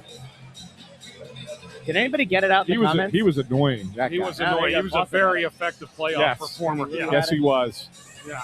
Yes, he was. Chris we had a few people get it out there in the comments. Good job to all of you. Yeah. Did. We got 5 overtimes on us tonight. Probably. Could you imagine? What? Could you imagine if this thing goes 5 overtimes? I still take a lot of pride in holding that record. What game was it a couple years ago that came really close to Tampa getting and it? Montreal in the bubble. Yeah. In the bubble. They missed it by No, like 40 wasn't seconds. Wasn't it By 40 Columbus? Was it Columbus? Tampa and Columbus? Tampa and Columbus? Was that first? I think the it first was. round series, the upset? Because remember, The Seth 8-1 Jones upset? had over an hour of ice time. I remember that game. It was whatever. Bundy's right. It was in the bubble, and it was 40 seconds shy of the record. Let me find the box score. It was 40 seconds shy, or something like that. That's pretty. Yeah. Yeah. Every guy on the team takes a lot of pride in that big 5 overtime win. We don't want that record broken. That's like the Dolphins not wanting the perfect season thing broken. Yeah, right, right. Bundy, question here from Justin Decker, 6404. Will they shorten the bench in overtime? Can you afford to shorten the bench? I think so. I think you got to pour it all in here. I will say I'm surprised that they actually kind of rolled the lines and rolled the defensive pairs even through the third period. Yeah, they did. Does Does that speak to the fact that a few of these guys are really banged up, and you're afraid of shortening it, Could be. and you don't want to jostle the non-injured guys onto them? Could be that they're feeling it, guys. They were very short shifts in the third period. I will tell you that. They were really short. All right, I got the game. Game 1, the Lightning beat the Blue Jackets in 5 overtimes. Seth Jones had 65 minutes and 6 seconds of ice time. Yeah. Just crazy. And didn't even win. And they lost, yeah. Yeah, That's a bad feeling. Braden Point had the overtime winner in that game. I'd also like to point out tonight, have you been feeling extra safe tonight, intern? Extra safe? Yeah. Oh, yes. We have a dedicated law enforcement officer up here with us. By the way, Yeah. great guy. Huge fan of our show. Yeah, I talked to him a little bit while I was setting up when I got here. Yeah, he's a Philly cop. Philly cop, Did he call you intern? No. Okay. based in West Philly in my old neighborhood. Oh. And we were talking about my old neighborhood for a little while. Yeah, good guy. Yeah, really good guy. Yeah, I'm looking at it right now. Like the lowest, Juleson obviously has the shortest amount of ice time at 10:31. But the forwards are all pretty close. Like the leading forward looks like it's Zegras at 18:13. Okay. And the shortest, Noah Cates, 12:41. Really? Oh, I'm sorry, bump, 12:16. I was going to say. 12, it's close enough. I feel like Cates has had some pretty big moments in this one as well. Yeah, Cates had that turnover there that he picked up, and he took that He shot. had the shot right in the slot, yeah. Yeah, but I mean, nobody's like really, it's like not a What's real. Mitchkov at? 13:37. Well, are the Played pe- that much, huh? 17 shifts. I mean, Is anybody complaining out there? Are we feeling that line has had the fewest shifts of all. Okay. But it's not like it's by a ton. It's not a massive disparity No. between the, yeah. Like the Konechny's only at 15 minutes. So, Which is interesting given he plays yeah, I mean, it's special teams It's too. only 90-second difference there. So, it's a shift and a half kind of thing. So, leading ice time person for the Flyers on defense. Sanheim. No. Risto. No. Drysdale. Jamie Drysdale at 24 minutes. Wow. Yeah. He's had a pretty solid game. Yeah, he's moved his feet well tonight. Yeah. And York at 23:38. They've quietly had a good game together. Yeah. So, our good buddy Jake, remember the guy who did the app for us? Yeah. He sent me a message that said, just trying to look for symmetry in the building. Simone Gagne did the ignite the orange thing tonight. Yep. Game 6 in this building, overtime game winner was Simone Gagne against Tampa in 2004. Yeah, in the semis there, yep. It was a game 6 in this building that went to overtime. I don't know if there's been another one since then. Game 6. A game 6 in this building that went overtime. Yeah, I don't know. That might be the last one that was a game 6 that went overtime. You know who else I saw in the building tonight? Mark Recchi. I saw Mark Recchi. Also an earlier. overtime goal scorer in Toronto, right? Yeah. That was triple overtime, if I'm not mistaken. That's right. Yep. 18 minutes, 7 seconds. That's what's in the air.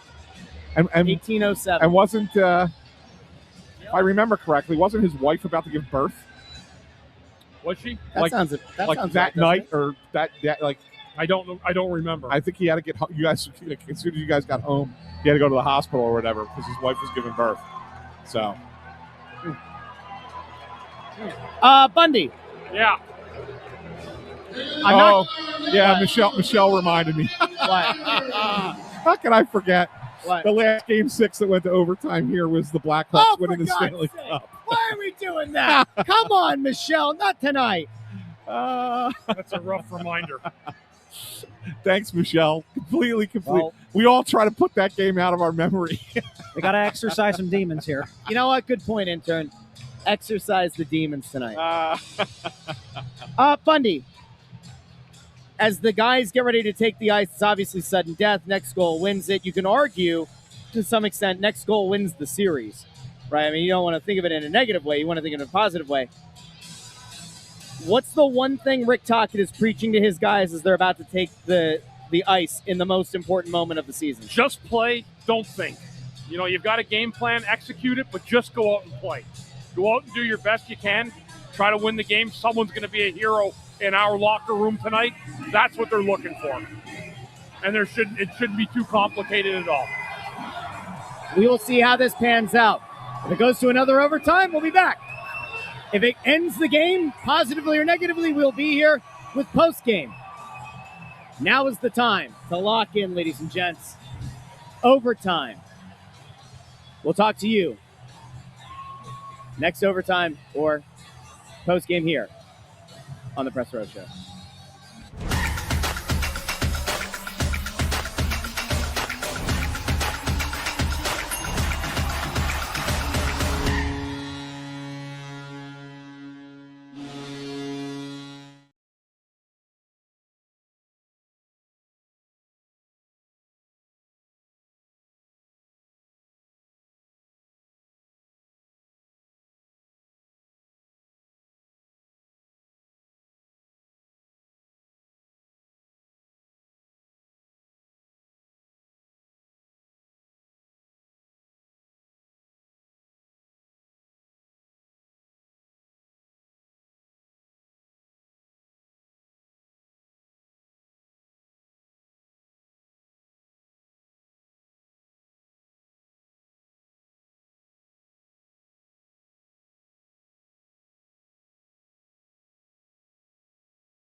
It's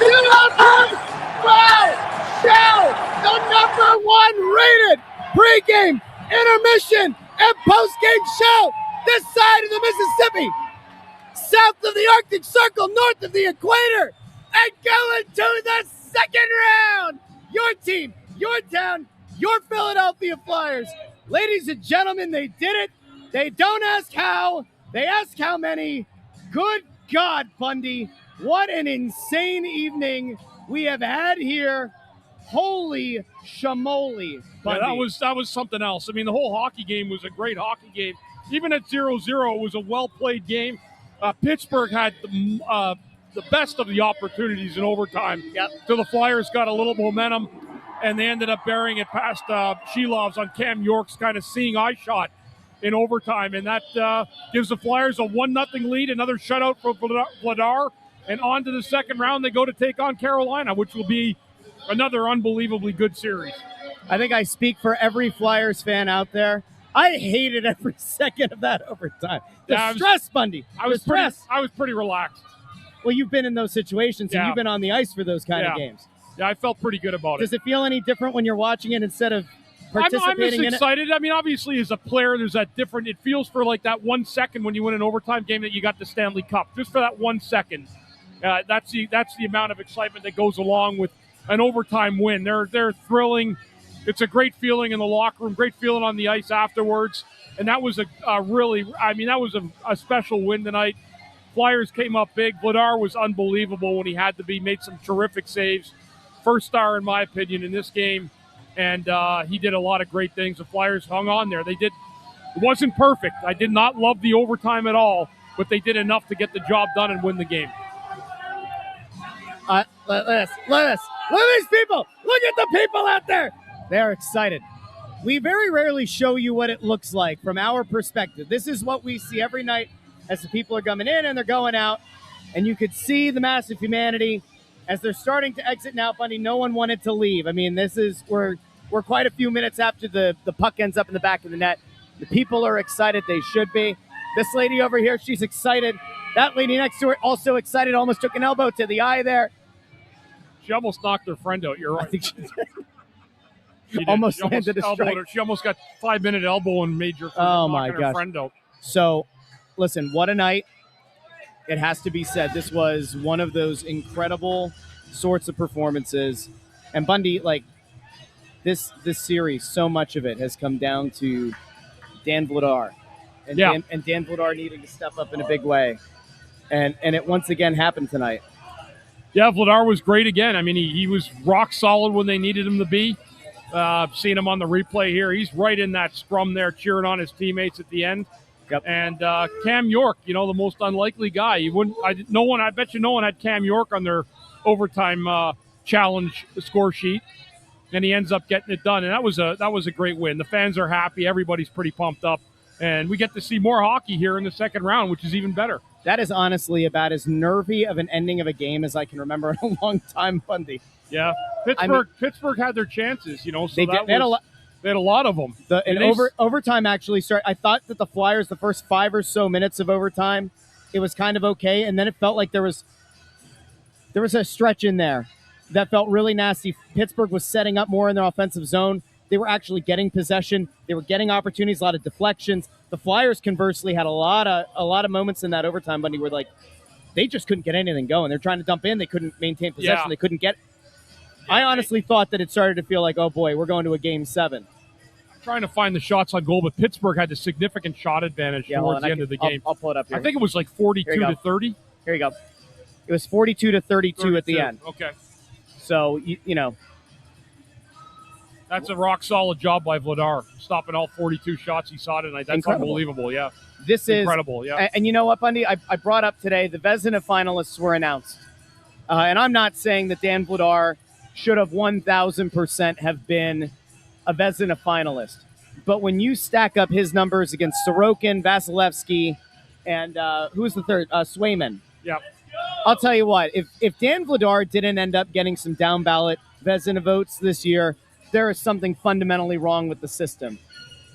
His second shutout of the season, both have come in the playoffs. Both have come in this series. Yeah.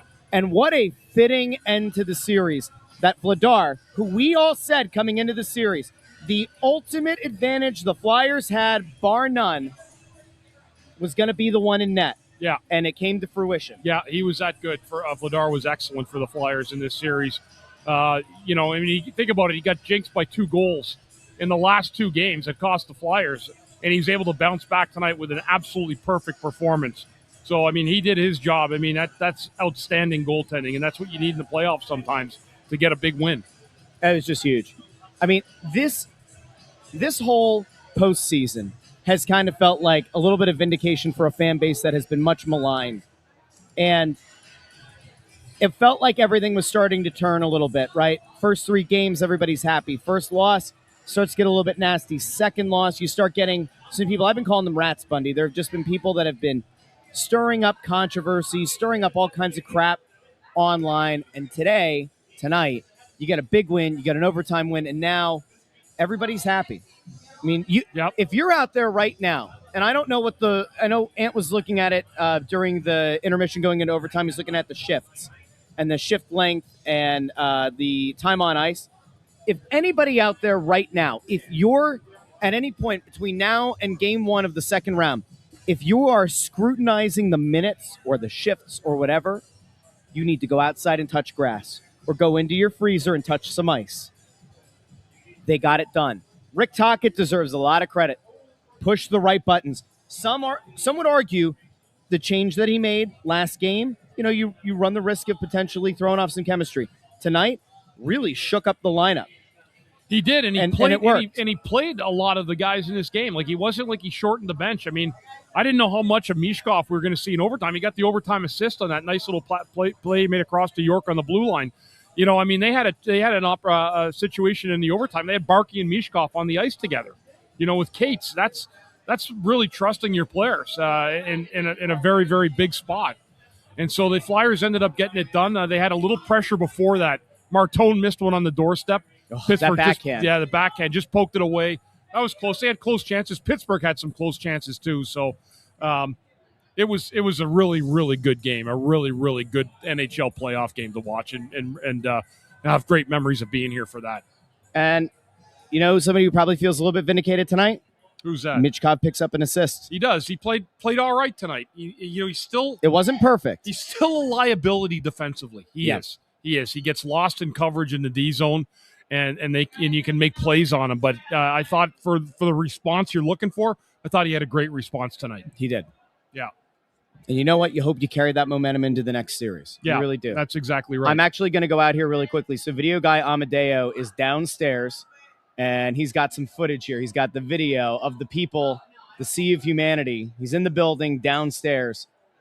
So we're just throwing out to so you can see what's going on down there. Look how excited the people are. Where's that? Is that Ant? No, this is video guy Amadeo. He and his okay. dad have season tickets, so they're down there on the concourse. They're out there having a blast. And this is what it looks like out there. We don't have the sound on because God knows what obscenities. Just in case. Well, you know what? Do we run? We'll unmute it first.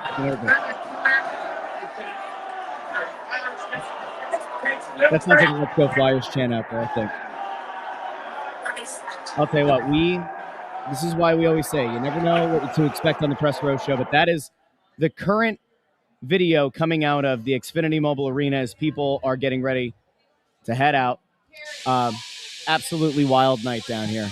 There was there's a wee little child too. He doesn't have the headphones on either, which is nice to see. Well, that's not the kid. Yeah, but I wonder. Yeah, there was a baby that was shown on the screen. Yeah, and the baby had the giant headphones on. Oh yeah, and the dad was going like, yeah, shaking him around. You got to be careful there. Yeah, that's a future lawsuit waiting to happen. If anyway, what the hell's that sound? I forgot. Someone just mentioned his name. Did you realize Kevin Hayes was on this team? Yeah, yes, because I said this to Russ game 4. I didn't even remember he played on the team. I went out to the press box to get a soda, and as I was walking out, the Penguins scratches were all getting in the elevator to go down, and I actually saw him standing in the elevator. We should have had him on. We should have, yeah. But he had you ever see the show Peaky Blinders? Yeah. The hats that they wear. Yeah. He had that on. Oh my God. Yeah, that on, yeah. Well, I thought I recognized him. There you go. We gotta get the crowd sound.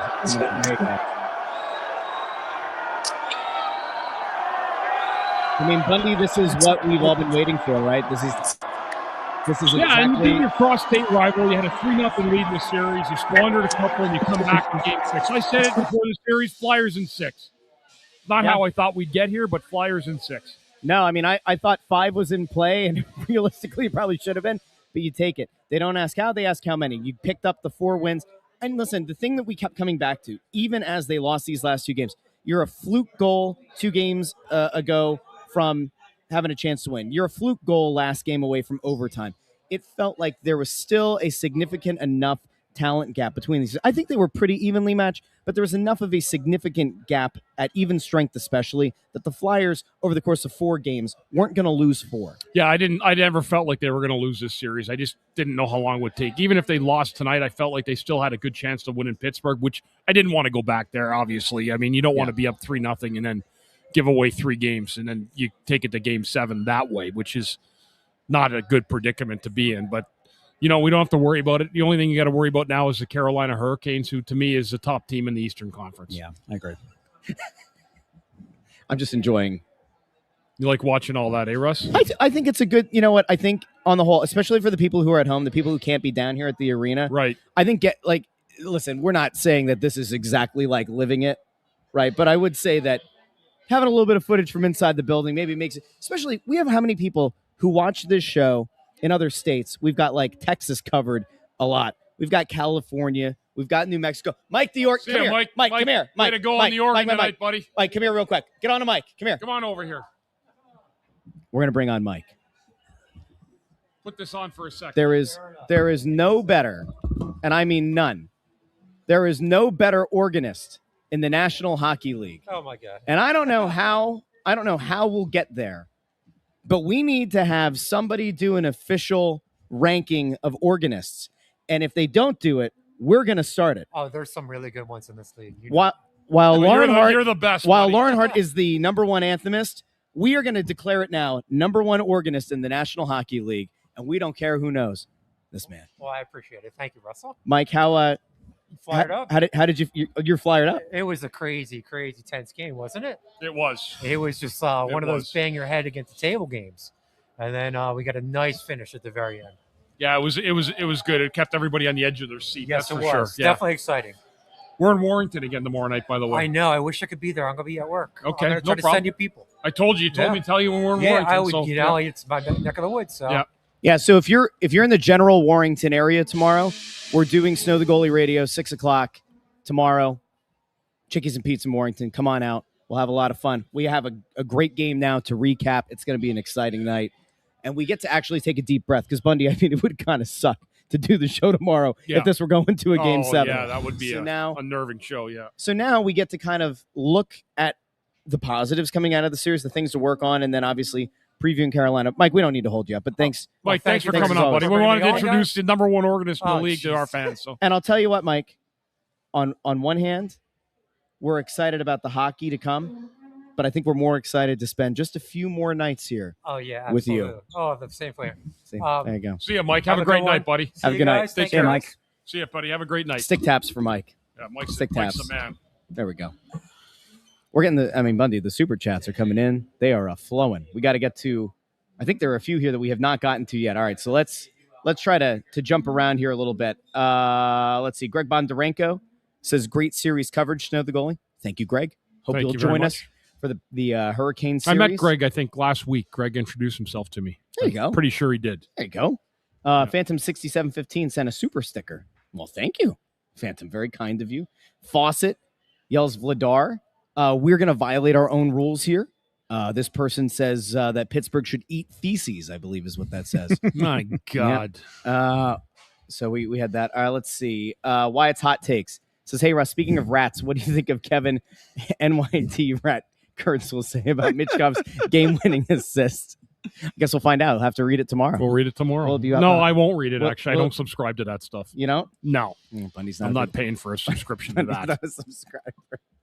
T from the TO3 sent us some money for apps tomorrow. Thanks very much. Thank you. Appreciate that, brother. All right, so Bundy, it's pizza, it's a bowl of clam chowder, and some go some shrimp tomorrow. I'm going to double up the shrimp tomorrow. Are you? Oh yeah, 24. Yeah, they're making me drive back out there again. I'm going 24 shrimp tomorrow. I might even do that big seafood buffet. You know, the one that's like $93. Why not? I might get that tomorrow. They have a night. seafood tower? I'll go on a seafood tower. You like oysters? You know Oh, oysters? yeah. I love it all, man. All right, so oysters. Yeah, we can get it all. shrimp, Get the big the tower. lobster. Yeah.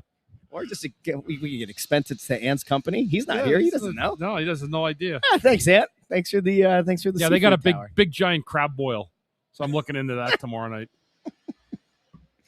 Sting Chameleon 1, thank you for the super chat. It says great game and coverage. Shout out from, is it Newfoundland or Newfoundland? Newfoundland. Newfoundland. That's what I thought. All right. It's one of the great provinces in Canada. If you haven't been up to Newfoundland, Russ, I've never been. Take a trip up there sometime. Yeah? Oh yeah. I'm going eye-opening and great people.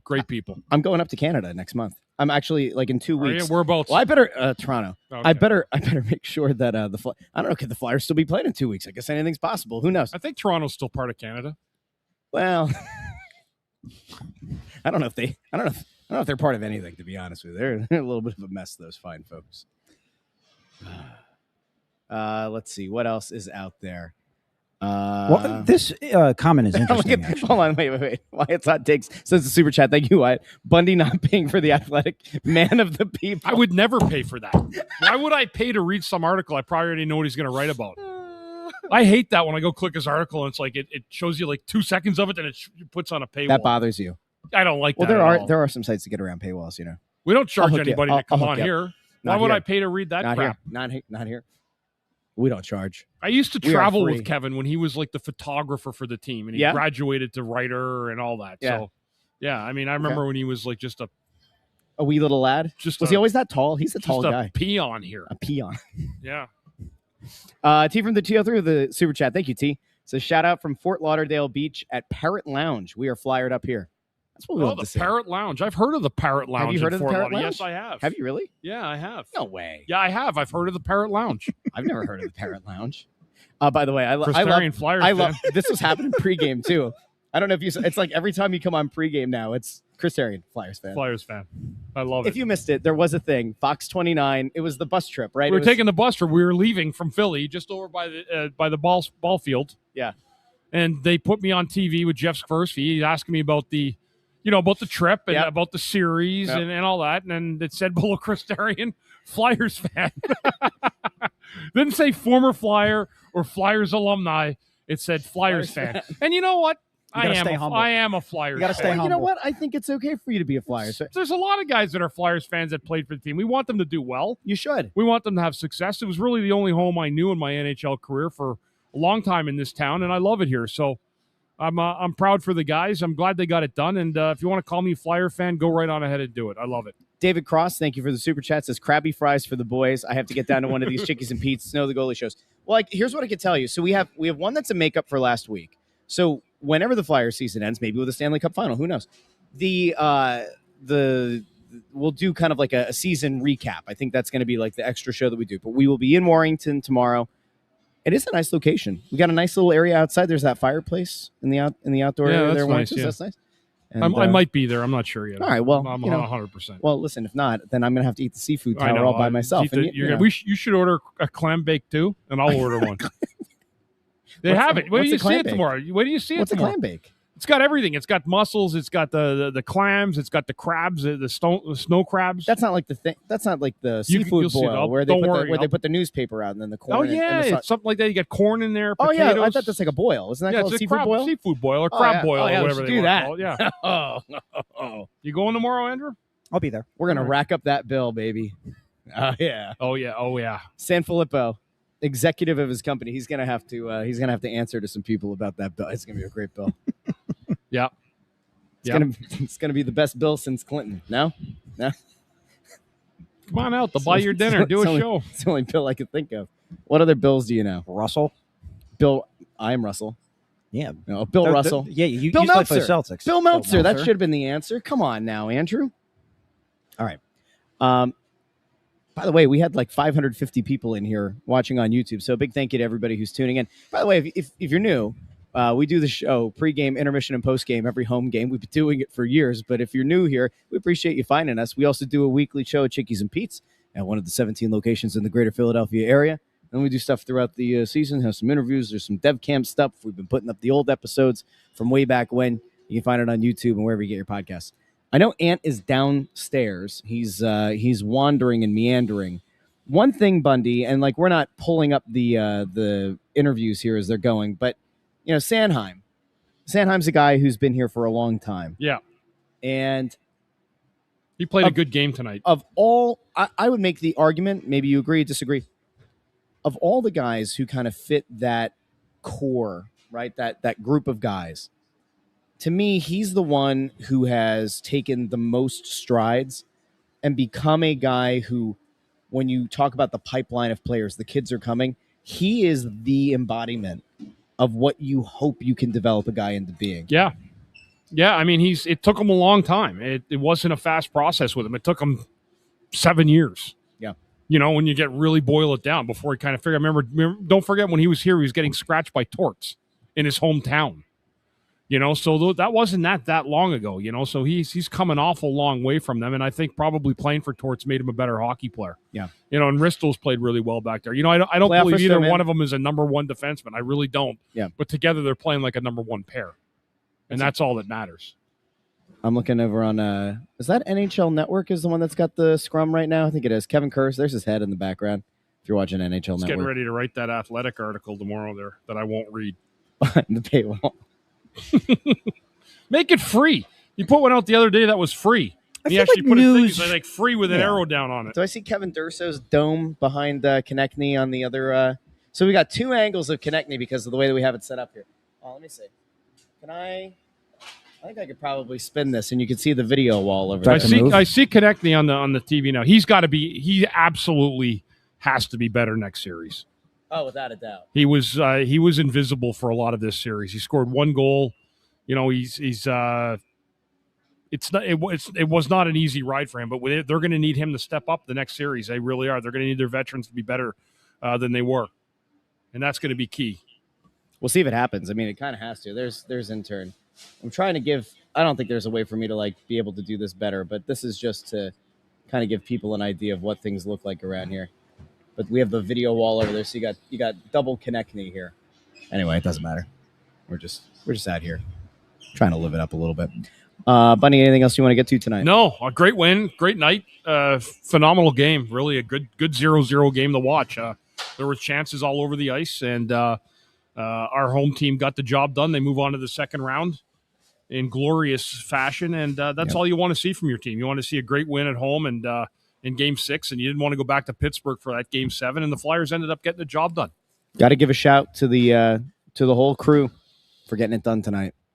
Everybody chipped in tonight. It was a complete effort by everybody. Vladar was the spearhead of the effort. I mean, he needed that great goaltending, and he provided that. You know, one of those other things, like Ant kept saying he expected them to shorten the bench, and I did not look at the overtime shifts, but it felt like Taka was still rolling all lines. He was, yeah. I mean, like I said, you don't. So it really does kind of live up. Lines. If Mishkov and Barkey were out there in overtime, then you knew he was rolling the lines. So I mean, I think overall, what that tells you is it really was a total team effort. It was, tonight. yeah. And Mishkov with a great assist on the goal. Now, I usually would ask you, hey, you know, when you're looking at the team you're about to go up against, and you know that it's a powerhouse like Carolina is, you know, do you kind of go, ooh, that's a tough one.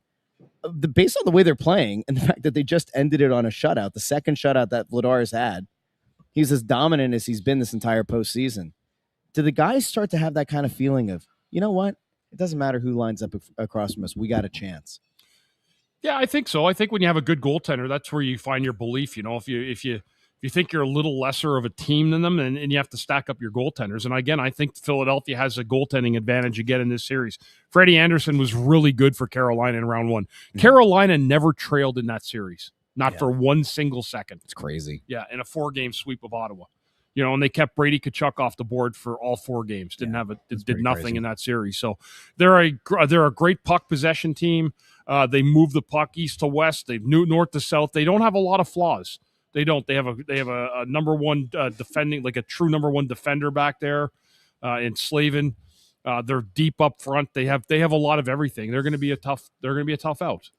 But you know what? It kind of goes back to what we said before the playoffs got started.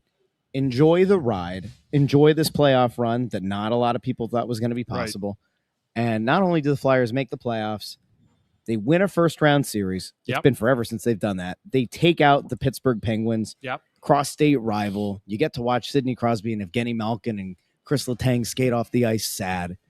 That's got to warm the cockles of your heart. I think even those Flyers Twitter trolls, they might even have had a little smirk hit their face. Yeah, I think he can't help but do it. By the way, I love Scotty Wild Adventure here for thank you for the super chat. Says Dan Muse's therapist is about to make a fortune. Yeah. Thanks for all your coverage. Poor guy. Oh, Bunny, can I ask you a question real fast? Yeah. Oh, because Carolina swept. The Flyers series extended to 6 games. With being this late in the season, every team is playing hurt. So I think you would think the team with more rest would have the advantage. But I think statistically, if you look, when a team is coming off of a sweep against the team that's coming off of a 6 or 7 game series, the team that went with a longer series in the previous round usually ends up winning the next round. So I'll ask you, when you were playing, if you're asking me right now, I would rather be the Carolina Hurricanes than the Philadelphia Flyers. I just meant when because you of were having the rest. Yes, it's too important this time of year. That doesn't mean anything to me. Okay. Yeah, that's a meaningless stat for me. If what team went 6 and the other team just swept the team out, they didn't score on it, or they didn't have a lead on them in the series. I would rather be from an outside just looking at the two teams entering the next series. I would rather be the Carolina Hurricanes with the rest they got. And I mean, they're going to have. They finished on Saturday. They're going to Thursday. They have 5 days off. I don't know when conceivably they start this. I'm looking. They're going to have to wait for the other series to end. Do they? They don't jump. They don't jump the shark in the NHL. They don't do that. The NBA does that. Okay. They'll start a new series while another one's still in Game 7. That always bothered me. Yeah, I'm looking to see. So, depending on how these other series go, I think it could extend up until Sunday. Sunday could be. I'm thinking next Tuesday. Sabres. Man, that's a long time. Yeah, that's what I'm thinking. The Flyers get a little bit of rest here too, though. That is, I guess, a good thing too. Yeah. Like Ant was saying that he thinks Tippett's got a real injury that he's trying to play through. Vladar had 2 or 3. You got to hope Konechny's injured for how he's playing. Yeah, you kind of have to. You don't want anybody to be hurt. You have to hope that maybe he's got a knock in this next week off or whatever is gonna give him some time. Yeah. You know what the best part of this is? I'm just doing the mental math. And I'm thinking that there's like a non-zero chance that I'm going to be in Toronto while this next series is going on. I'm just trying. Let me think. Hold on. When am I out of town? So if the series starts next week, that would be like what, the 5th, the 4th, something like that. No, I'll be okay. If the Flyers advance past the second round, then it's problematic. Anyway, it doesn't matter. It's not about me. It's about the Flyers. It's not about me. It's about we. Yes. And we did it, guys. No, we did it. Our first ever playoff series, Bundy. Yep. Big win. Flyers get the win. All right. Big thank you to everybody who tuned in tonight. Don't forget, you can find this show, all the other episodes of the show. All of it's on YouTube. It's also wherever you get your podcasts, Apple Podcasts, Spotify, Pandora, Amazon Music, wherever you get your podcasts. We'll have a lot of stuff going on. Bundy will give us a heads up when he's going on to, Kipper and Bourne or some other national show. We'll start making sure we get those things promoted. Anthony, I'm sure, is going to be doing some stuff. I think he's got on Patterson's podcast tomorrow, probably. I got my show on Friday, 10 a.m. Intern Andrew, you going to be hopping on anybody's show? I think we got to start getting you some appearances. If anyone wants to invite me, I'm happy to do it. All right, there we go. So, big thank you to everybody. It's been a fun season, and the best part is we get to do a little bit more with each and every one of you. We hope to see you tomorrow night, Thursday night, 6 o'clock at Chickies and Pizza in Warrington. Until then, this has been the Press Row Show, the #1 rated pregame, intermission, and postgame show. Flyers win. Second round, here we come. Have a great night.